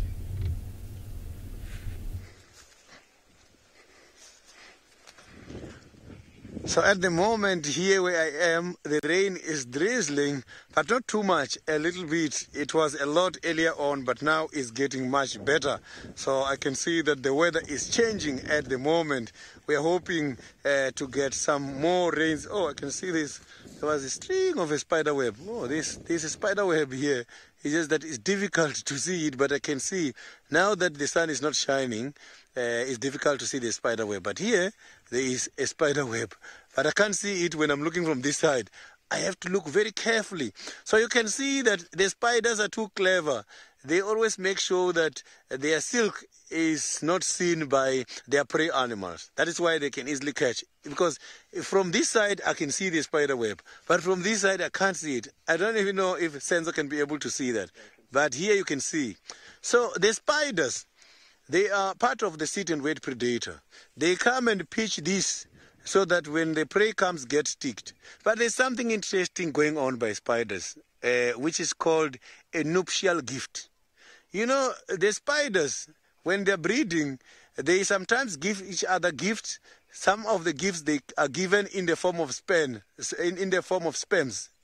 So that is a nuptial gift. It's a nutritional gift. Some they bring it in the form of a prey animal wrapped and give him so that she can be convinced and eat. And as she eating is when they will be mating.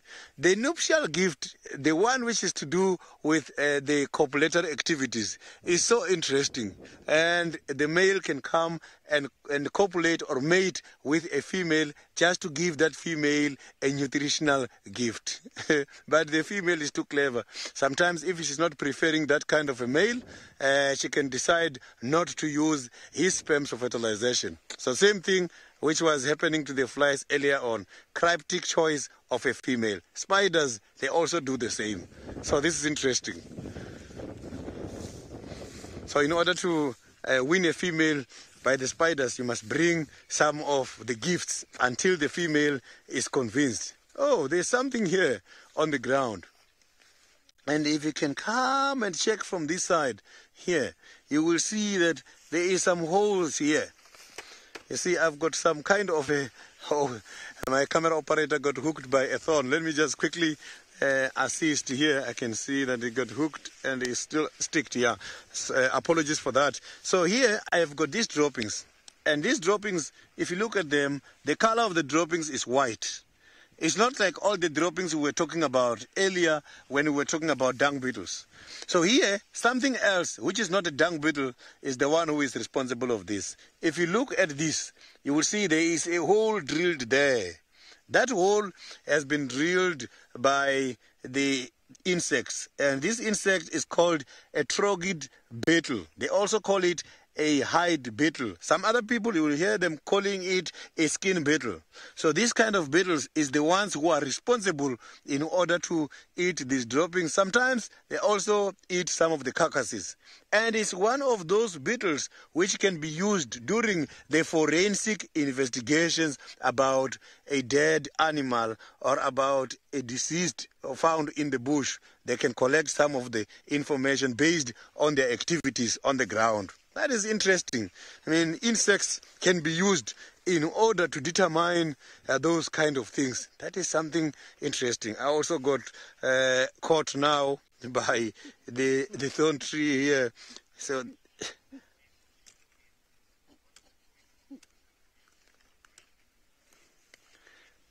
MGN, the biggest dung beetle on record. I am not too sure which one exactly is that, but I know that the dung beetles, when talking in general, talking in terms of strength, I can promise you the elephants, you know them as big animals and powerful, but if we can check the strength to ratio, the dung beetles, they push quite a lot of dungs, in which if we multiply by their body weight is going to be very much. They can push something which is more than 1,141 multiplied by their body weight. Do you think elephants can be able to push? They can weigh 5,000 kilograms. Do you think they can push something which is 5,000 kilograms times? So I don't think they can be able to do that.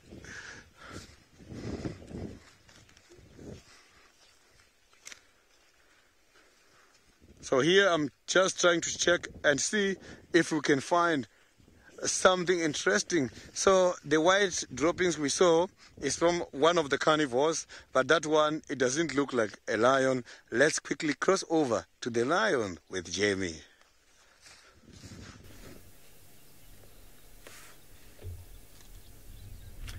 I really feel as though this male lion is truly enjoying the breeze. After a couple of stiflingly humid days over the course of the last week, I think this comes as a nice relief for him. He's been lifting his head up in the direction of the wind. Obviously, he's also smelling whatever scents the winds are carrying towards him. The only thing I can smell is jasmine and a little bit of rain. But he, with his sensitive nose, is receiving a whole host of different messages that I can't even begin to comprehend or imagine. I don't know what his whiskers are, or what his nose is telling him, what his whiskers are telling him, what his ears are telling him, but it's far more detailed than our awareness in the bush. You are gorgeous. Yes, you are. You look like you belong in a shampoo advert. Definitely worth it. I'm not allowed to say brands. I'm probably not allowed to say taglines either.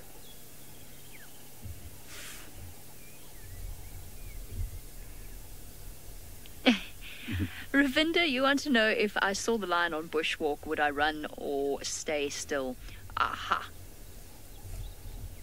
Oh, it's the limpy one. Oh, and we're down again. Oh, flop. Now, when I saw the bushwalk team, I wasn't particularly worried for their safety. I just wanted to let them know. I was only joking around with them. So there was at no point were they in any danger. They would have seen the lion from very far away. It was just hidden round a corner. So there was no danger there. It was just to let them know that I was on my way towards that lion, just so that we didn't have a situation where they bumped into us or other vehicles. So when you see a lion on a walk, lions are afraid of people on foot. Now, most lions out here are relatively used to seeing people. They still don't appreciate it if you get too close to them, nor do they appreciate it if you hang around for too long. If you outstay, you're welcome. I've spent many a wonderful hour with lions on foot, but it's usually been in a situation where they don't know I'm there or they're at a comfortable distance. What usually happens if you break that comfort barrier with an animal like a lion is that they give you a bit of a warning growl. At that point, it's very simple to handle. You back away slowly. If the lion does decide to give you something known as a warning charge, which is 99% of lion charges are warning charges. They're an animal that doesn't usually follow through. That does not mean that they're not dangerous. That does not mean that you do not take it seriously. It does mean that you do not run, ever. You never, ever, ever run from a lion.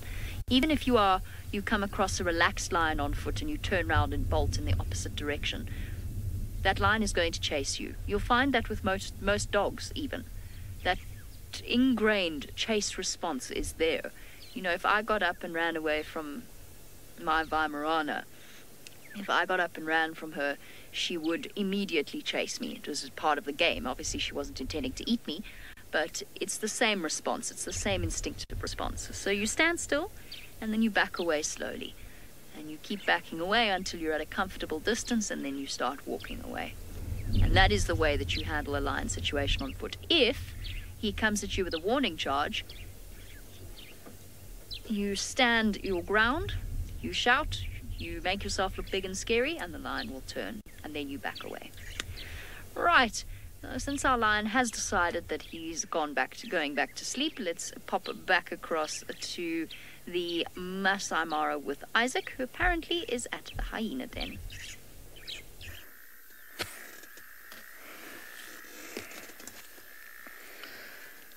We couldn't find our lioness, and we decided to visit our lone female spotted hyena. There was one cub outside, but quickly it scampered down the den. Mom seemed to be very relaxed. I must take her credit off. Yesterday I said she was very clean, but look at her today. She's a bit dirty. She's gone back to the typical hyena behavior where they sometimes wallow in mud. She keeps putting her head up every now and then and looking like listening towards the burrow. I'm hoping for the tiny little guys to come out any time. Remember, spotted hyena, it's the most populated large carnivore in Africa. Population are up to around 50,000 in the whole of Africa. One of the most successful predators, where they lead a matriarchal life where the female is the leader of a clan. Males tend to be smaller, and no matter where they are from, they usually subdominate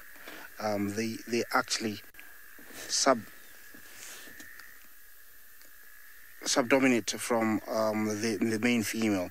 They actually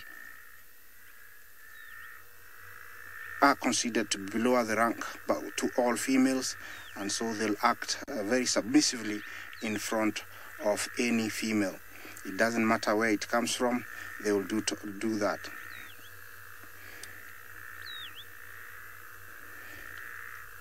These two cubs, for me, it tells me that they are male and female, because if a hyena gives birth to the same kind, like two males,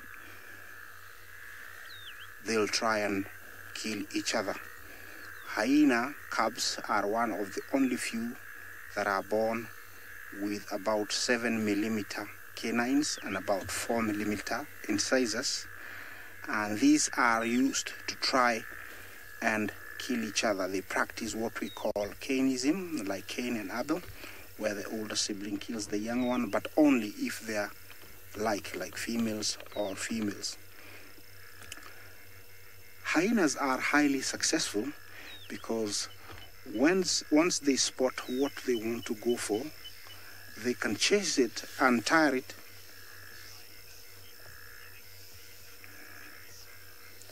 Becky Blossom, how do hyenas keep from getting diseases? That's a very good question, but The diseases that can affect hyenas would be things like canine distemper and mange.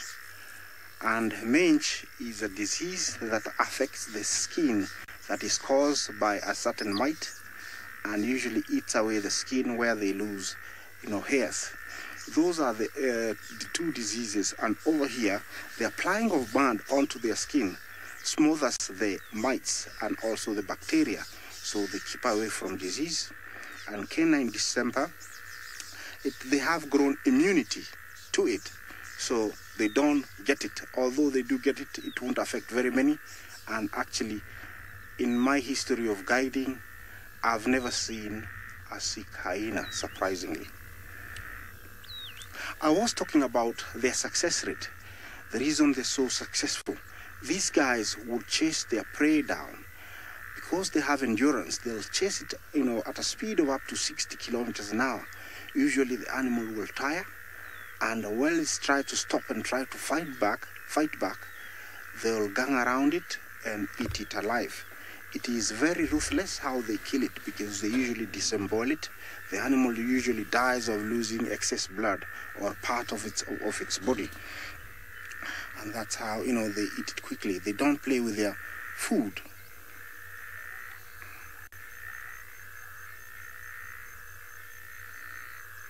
The spotted hyena is the most social of the carnivora in that it has the largest group sizes. Most of its complex social behaviors, its social organization is unlike that of any other carnivore, bearing closer resemblance to that of other, like primates. They go into, like groups, families, like in primates. I'll link you down to Duma, where, we have different kind of hyena, another hyena doing something different.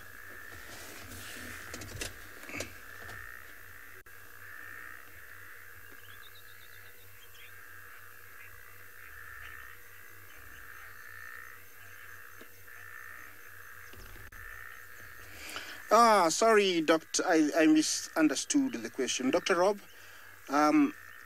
it hasn't fully submerged itself in mud, but you can tell its hindquarters, it's been sitting in mud. I think it was a small puddle, and it didn't manage to get fully submerged, so it has mud baths or applied some mud on its hindquarters.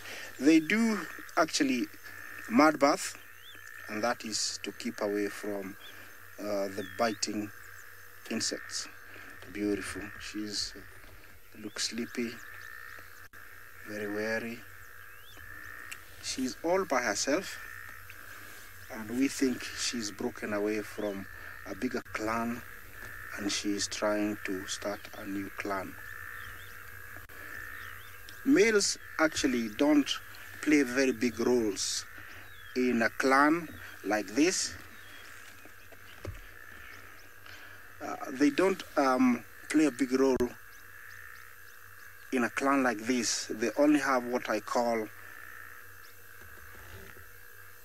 a meeting of convenience, where they come and mate and then leave. As I continue sticking at this point, I'll link you down to Duma, where we have a bushwalk going on.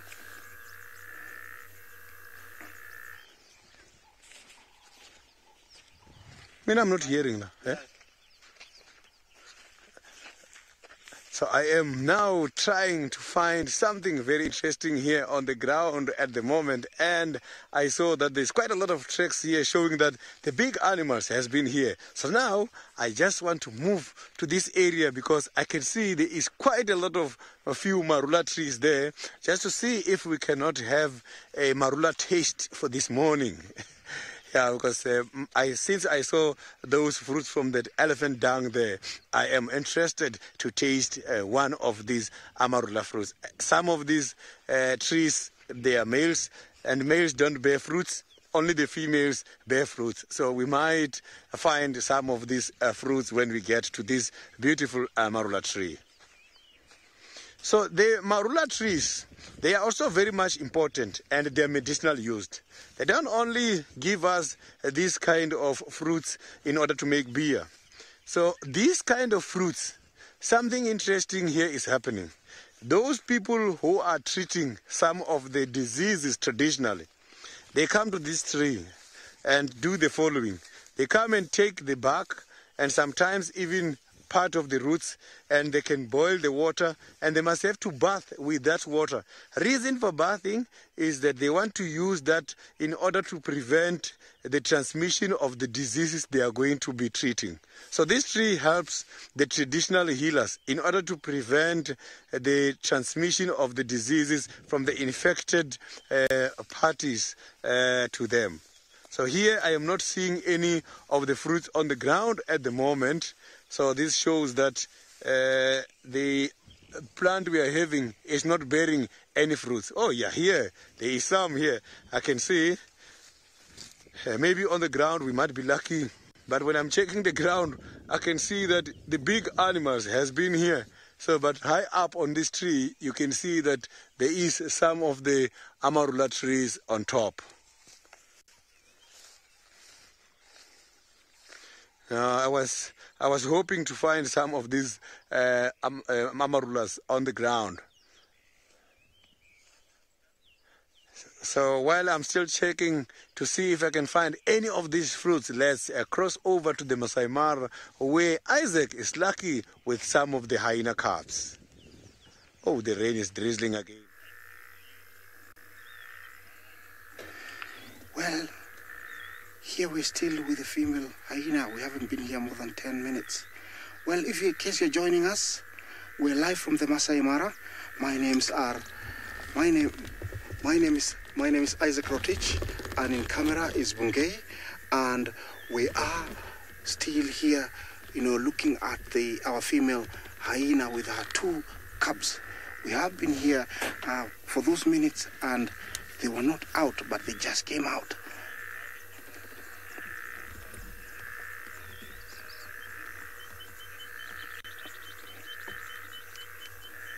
Okay, it looks like one there is trying to suckle, but he's sniffing mommy's back leg. I don't know for what reason.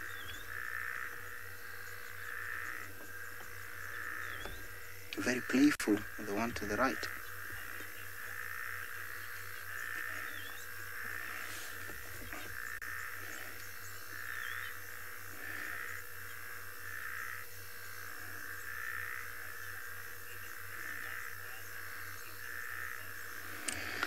Well, welcome to the Masai Mara. This is SafariLive, and here we have our female lone hyena. My name is Isaac Rotich, and in camera is Bungay. We've just been here about 10 minutes, and these guys have decided to come out for us. What a lovely sight. Please join me.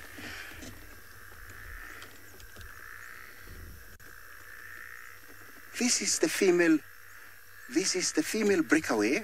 We don't know from which clan, but she has given birth not very far from our camp, and we've been very successful observing these 2 little guys since they were about 2 weeks old.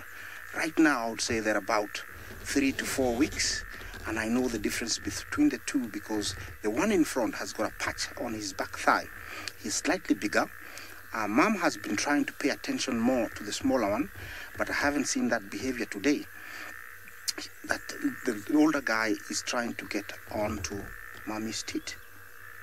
I'll let you observe for about 30 seconds, and then I'll join in.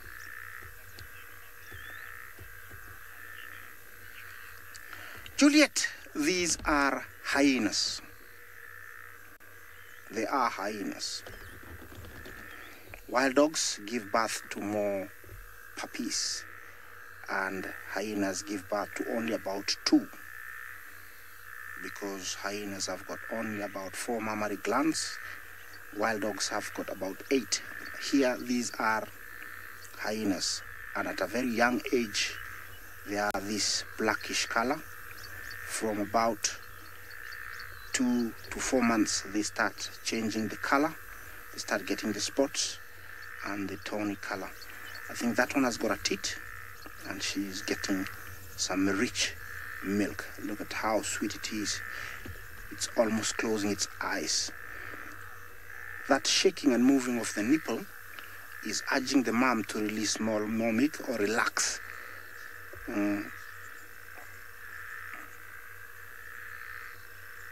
Beautiful.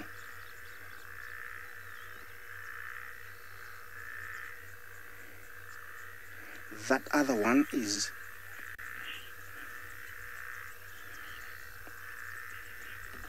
Craig. Yes, she is alone, and surprisingly, she's the only one we've been seeing in this den. We think she's a breakaway from a larger clan where she's trying to start her own clan. Look at that, beautiful.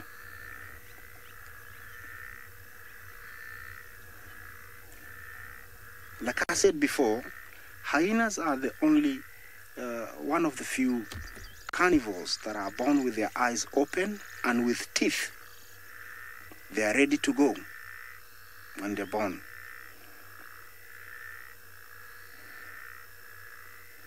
It might look like it's biting its mom and it's painful, but it's not. That ear is very hard.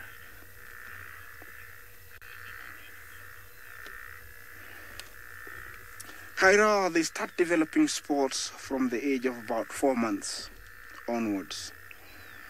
But the black will start fading away from the age of about 2 months, 2.5. Start fading away, but you really start seeing them from the age of about 4.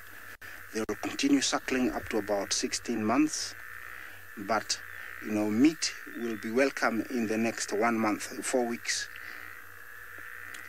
Unlike dogs, the wild dogs, the mothers don't regurgitate food, but they will actually start following their moms. Their moms will sometimes bring food back, not very far, and then call the little guys or go fetch them so they can feed on their first meal. We haven't seen her feeding, so I assume that she goes at night to feed and then comes back. This is a really beautiful sight. Roberto, you're wondering if cats will hunt young hyenas. Yes, here predators will try and outnumber one another, so they'll kill other of their kind that eat meat, so that whatever is left is all for themselves. They will kill each other. Hyena will kill lion cubs. Lion will kill hyena cubs. Hyena will kill leopard cubs. Leopard will kill cheetah cubs. All the predators will try and outnumber one another. So what is there is all for themselves.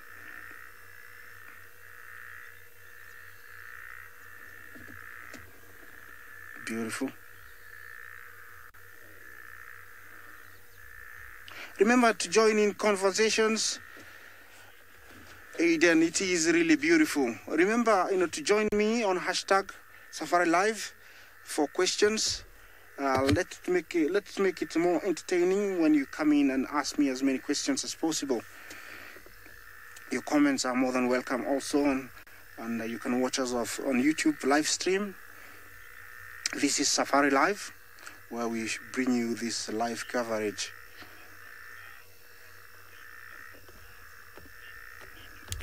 Nick, yes, it is the den. To her behind, you can tell right there is the den. Look at those teeth. That is the den. She usually goes there to give birth, but she spends more time outside. For them, the cubs, in case of danger, when she leaves, they go down there.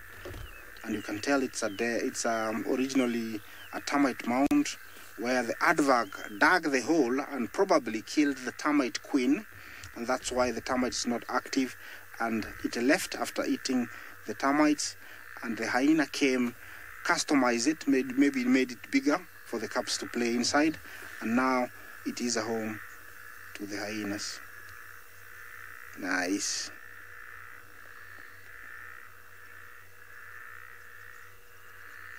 In Swahili we call it fisi. Some people will think hyenas are not good mothers. They're dirty.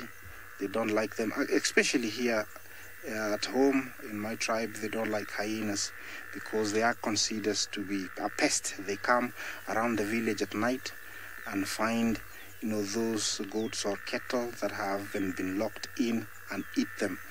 So they are not a favorite of many local tribes. But over here, I think you can tell they're very beautiful.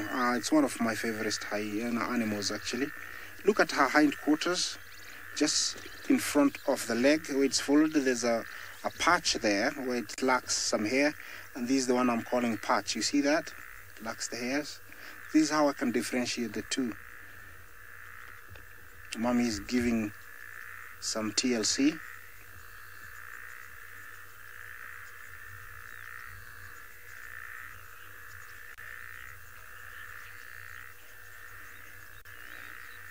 Matthew, you ask, are hyenas related to dogs or cats? Actually, they are more related to cats. They are a subfamily of the order Carnivora, and they are in a family of their own. They are not dogs and they are not cats, but they are closer to cats than dogs.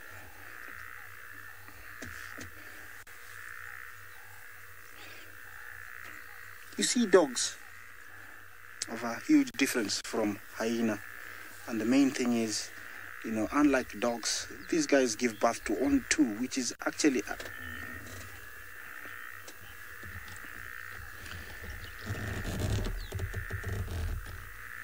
that's why I say that they are related more to cats because they give birth only to 2 to 4. Dogs give birth to up to 8. Thank you for other unscheduled, clients, who join us. Thank you for joining me in this live coverage of this young mother and her two cubs. Thank you for joining me. And we'll see you sometime soon.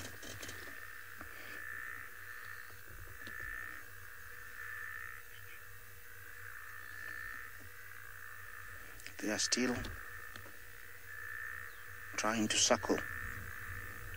We are at a distance, and that's why they are very comfortable with us. She looks very relaxed.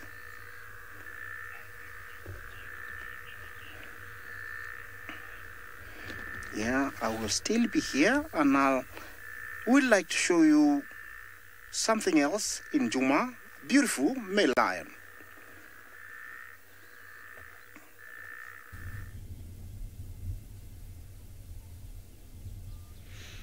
Oh, isn't that awesome? Little hyena cubs. I miss them. I'm very offended. In fact, there we go. That cuckoo's summing it up perfectly. Let me see if you can hear it.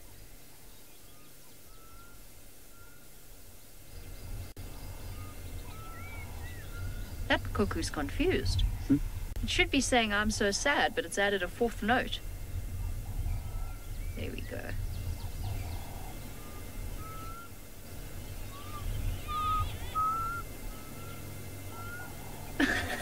This cuckoo's got a funny little addition to its call.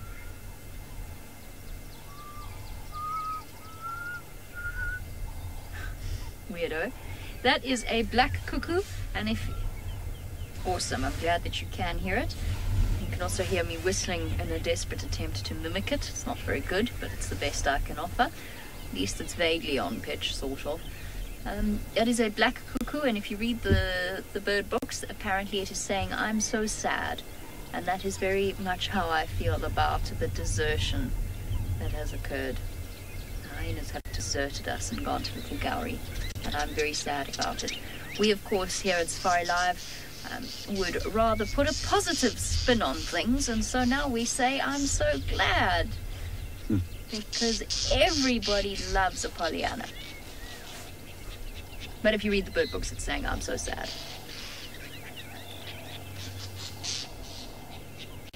Oh, I thought it was elephants I was hearing. It's not, it's a vehicle. I thought I was hearing the low rumble of elephants. I thought that might make a nice change from our... It's a helicopter. Oh, it's a helicopter. So it's not an elephant and it's not a car, it's a helicopter. Cool. Nailed it. First try. I thought I was desperately looking for something to break the monotony of our current sighting, which I'm going to leave now. Susan, good morning. I assume Susan is asking about the average lifespan of a lion and not a black cuckoo. Susan wants to know the average lifespan. It depends on whether we're talking about a male or a female. A 13-year-old male lion is a very old male lion. I have seen a 14, 15-year-old male lion, but he did not look very good at all. So that is really the sort of maximum life expectancy for a male. Females can live a little bit longer. A 14-year-old female is an old lion. But on average, a male will only last to about 10 or 11 years old, and a female around about 13, 14. You do, of course, get exceptions to that, but they are few and far between. It's a very tough life out here. In most cases, you'll find that female animals live longer than males, certainly in the mammal kingdom. That applies to leopards, lions, elephants. It's a combination of the fact that it's a biological thing. Females generally live longer than males biologically. And secondly, of course, the males also live a very tough life trying to defend territories, and they're more at risk of truly serious injury. Because when male lions fight, they fight almost to the death if it's two dominant coalitions or an incoming coalition.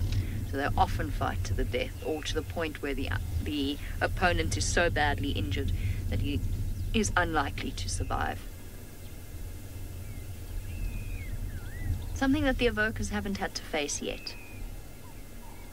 They might have had a few scraps, but they haven't had serious challenges to their place on Juma. And if things continue the way that they are, they probably will not have any serious challenges until they are, well, for another 2 years or 3 years, unless there's a coalition that's going to come in that we don't know about yet. It's a short, brutal reign of dominance for a male lion. By nature, the design of nature is such that they shouldn't be in power over an area for longer than around about 2 or 3 years, because at that point, their daughters are grown, and it means that their daughters are going to start coming into estrus, and if they stay in power, they will start to mate with their daughters, and you get inbreeding. So nature has designed a fairly brutal way of ensuring that the amount of inbreeding is minimized.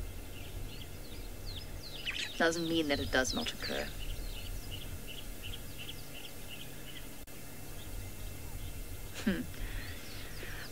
Jason Dwight wants to know what I think that lions dream about. I suspect that we've often spoken about this. I think that they dream of wild chases of buffalo in the moonlight. But I could be wrong, of course. They could dream of fluffy clouds and bouncing around. Perhaps they dream of flying. I doubt it, though. I'm not sure that there's quite that level of cognitive ability that would allow them such imaginative dreams. Perhaps they have nightmares of other lions. Perhaps they have dreams. Maybe the evokers dream of the day when the Nkuhumas actually like them, and they have little cubs wandering around and playing with their manes. Who knows? It's a fascinating thought, and one that, for now, we simply do not know the answer to. One thing I can tell you is I suspect that hyenas have far more vivid dreams than lions. I might be wrong, but then again, impossible to prove.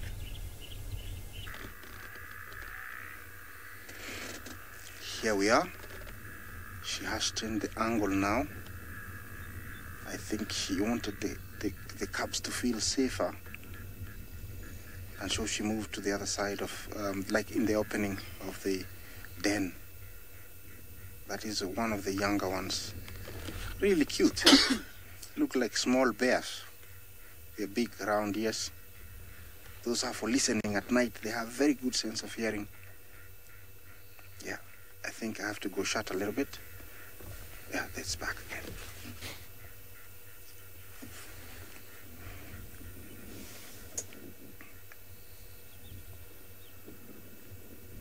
I don't know if you're enjoying this, but I'm really enjoying this. One of those things that everybody wants to see, and I'm here. Wow. this female has to keep raising her head. That is to reassure the cubs that all is okay. And at the same time, she is alone. So she has to be careful. You know, lions are actually the main threat at this stage. If they came across these cubs, they would kill them. For the same reason I explained earlier. You see that patch? That is how, you know, I can differentiate the two. The raising of the leg is to give them more access to the teats. She had raised the hind ones, which is actually allows them to get to the teats better.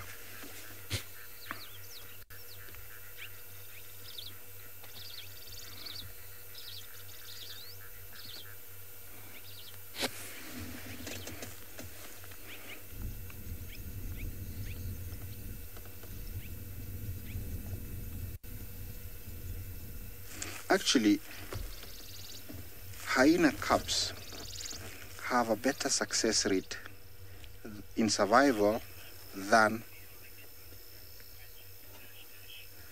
dash. You say it's funny how they get those bald patches. Actually, that is a disease. It's a skin disease that is called by a mite. It's bacterial, and the only way to heal is when they wallow and they smother the bacteria, you know, from growing with mud.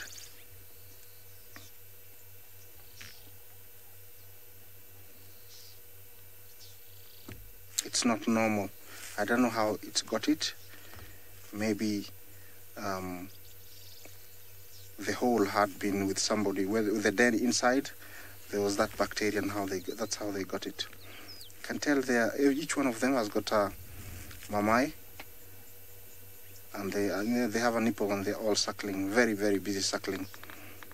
This time of their life, they are not eating, so they depend totally on milk. I must say she's a very good mother. Every time I've seen her with these two cubs, she's been very loving, and I can tell that by how she licks them. You know, she positions herself for them to suckle.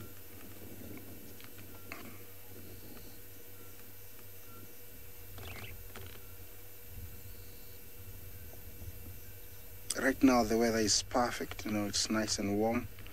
It was cool and cold this morning, so it's a nice time to have a suckle, and sometimes even sleep on the nipple and then wake up, continue again. Nothing to worry about.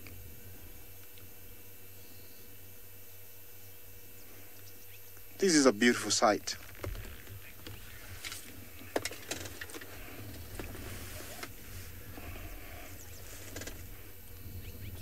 Okay, I'm still here, and please come back to me.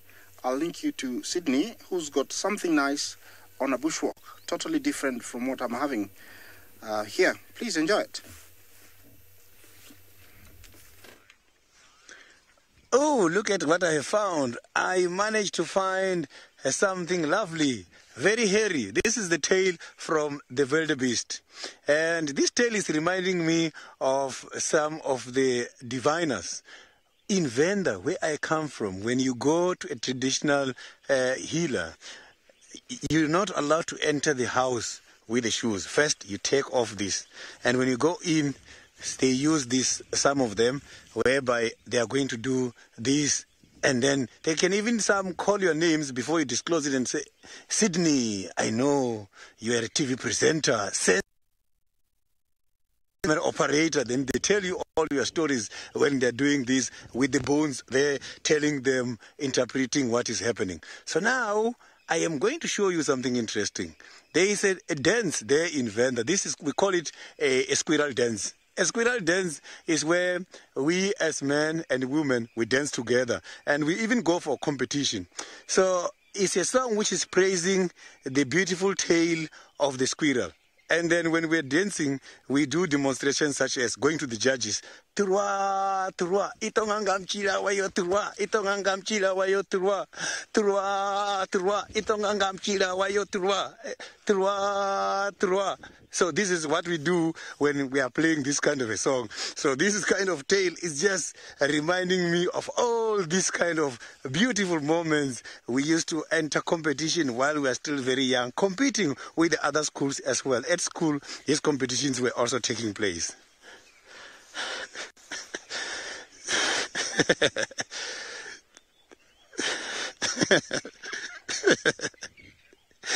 Yeah, this is a squirrel dance, so you must check. So every time you dance, then where you're going to turn with the drums, then you must do an action of that tail. So that is how you do it. So it's something which is very much interesting. If you find me in action competing with the other competitors, you're going to love it. So animals, they don't really eat this kind of tails because of hairballs.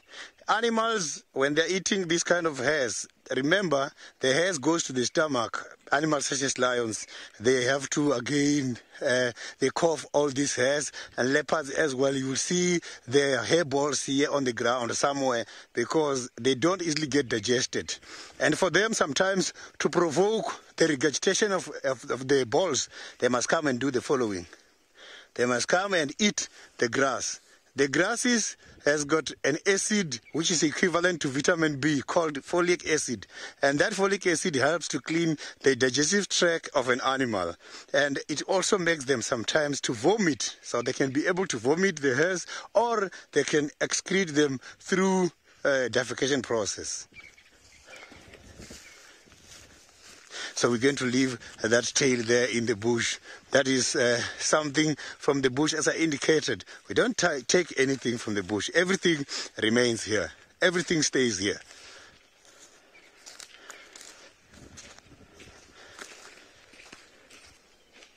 Oh, I've got...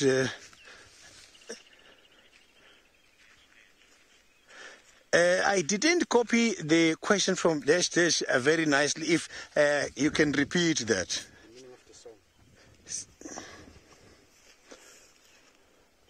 So the meaning of the song. So the words of my song is Turwa is a squirrel. When we were saying Turwa, Turwa, it's like calling a squirrel, squirrel, squirrel, squirrel. Itongangam chila wayo turwa. Squirrel, squirrel, you shine from your long tail. Squirrel, squirrel, you who shines from your beautiful long tail. So when we're shining, that is when we dance and then we wave the tail. So you can hear it's a song which is talking with the actions. So where we put the tail, then I must have to tail. So just like that. Turwa, turwa. Itongangam chila, when itonga, so it means that is when I'm shining. A facial expression must show the smile. Turwa, turwa. Itongangam chila wayo turwa. Then gamchira, the tail, then it must have to show. So that is how interesting that song is like. And the beats will be going in line with that.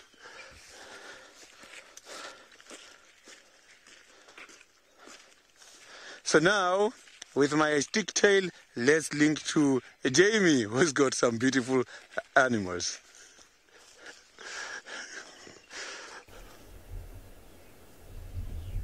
Amazing, Sydney.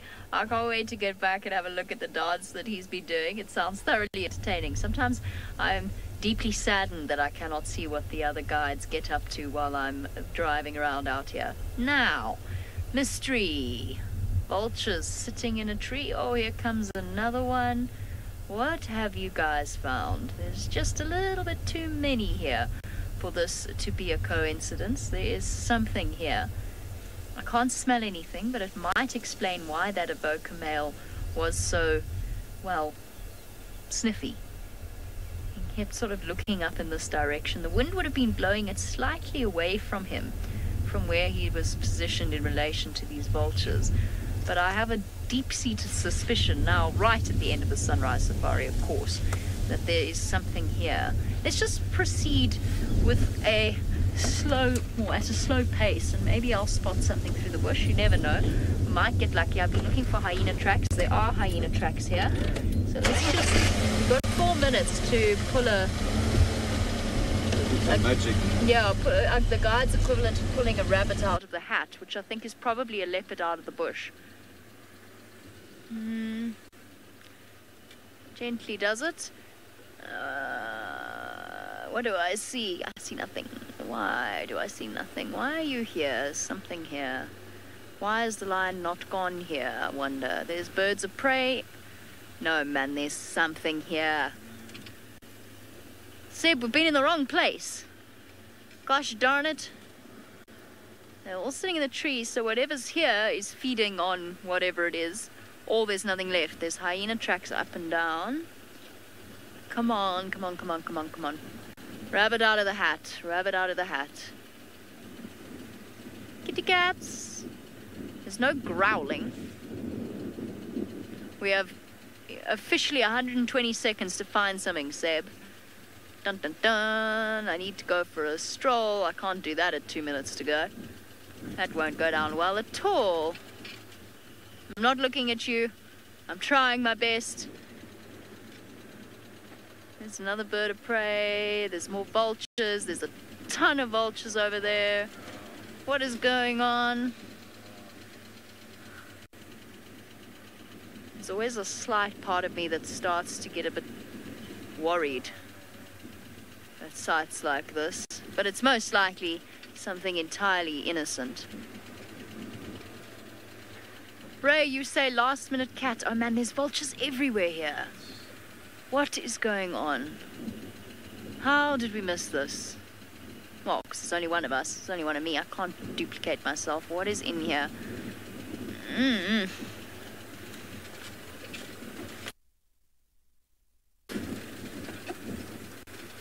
Just taking a chance, folks. Just taking a chance.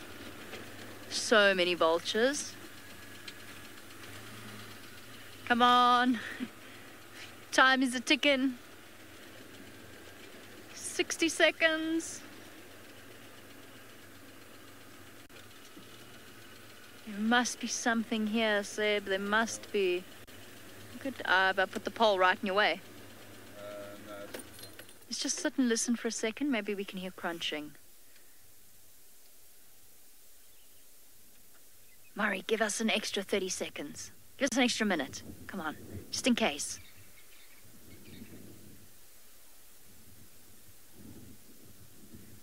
Thank you. Crunching. No. Can't hear crunching. Where are they all looking? Oh, that doesn't really help. Vultures don't really look at what they're wanting to eat. They sort of just sit around and wait. Maybe there was a big kill somewhere else and no. No, man, there's a tawny eagle there. Off to the right, where the pole is, never mind. Yeah, it's off to the right. It's there. There it is. No, man. This ain't right. This ain't right at all. This is going to require a bit of investigation indeed. Okay, I can't actually. I've just gone into this gap here. All right, Murray, give me an extra 2 minutes. I'm going to drive along the fire break. If I don't find anything there, then it would mean I would have to walk. So then we'll end the sunrise safari. How does that sound? Because I can't just go bashing through here. Not very. I'm very close to the fire break, so let me just have a look. There's something here, there's something here, there's something here. And Tingana could have come this way. There's a not a red-billed kite, yellow-billed kite. No, it's too much of a coincidence. Oops.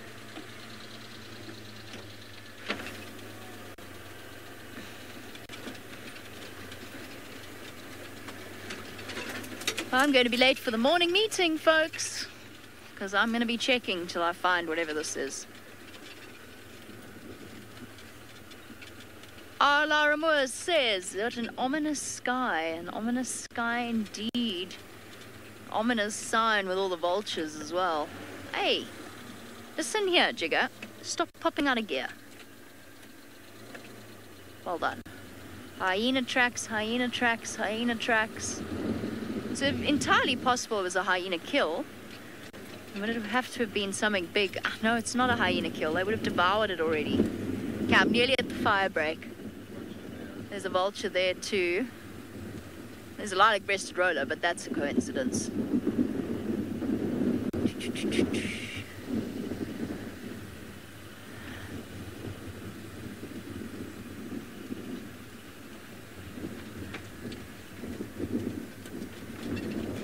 Hello, vultures. The reason that they're all on dead trees is not because the kill's necessarily underneath that tree. It's because they're bulky birds. They need as much space as possible to take off and land, so they prefer dead trees. This one's going to take off shortly.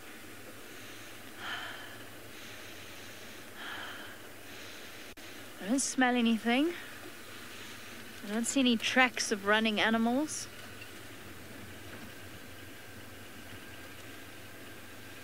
Alright. So many vultures. Well, folks, that's it. I can't go any. I mean, I can't drive through the block to search. I've done all the roads I can do. I'm gonna have to get out and walk. That means that for the end of this sunrise safari, it means that we have to bid you all a farewell. Alright, so for now, we are going to bid you a fond farewell. You'll just have to watch the sunset safari to see if we can figure out exactly what it is. So there you go, some nice motivation to get you to jump on board in just a few short hours. For now, we owe you a big thank you for joining us. It's been an absolute joy. We'll see you then. Have a wonderful day wherever you happen to be, and we'll catch you later.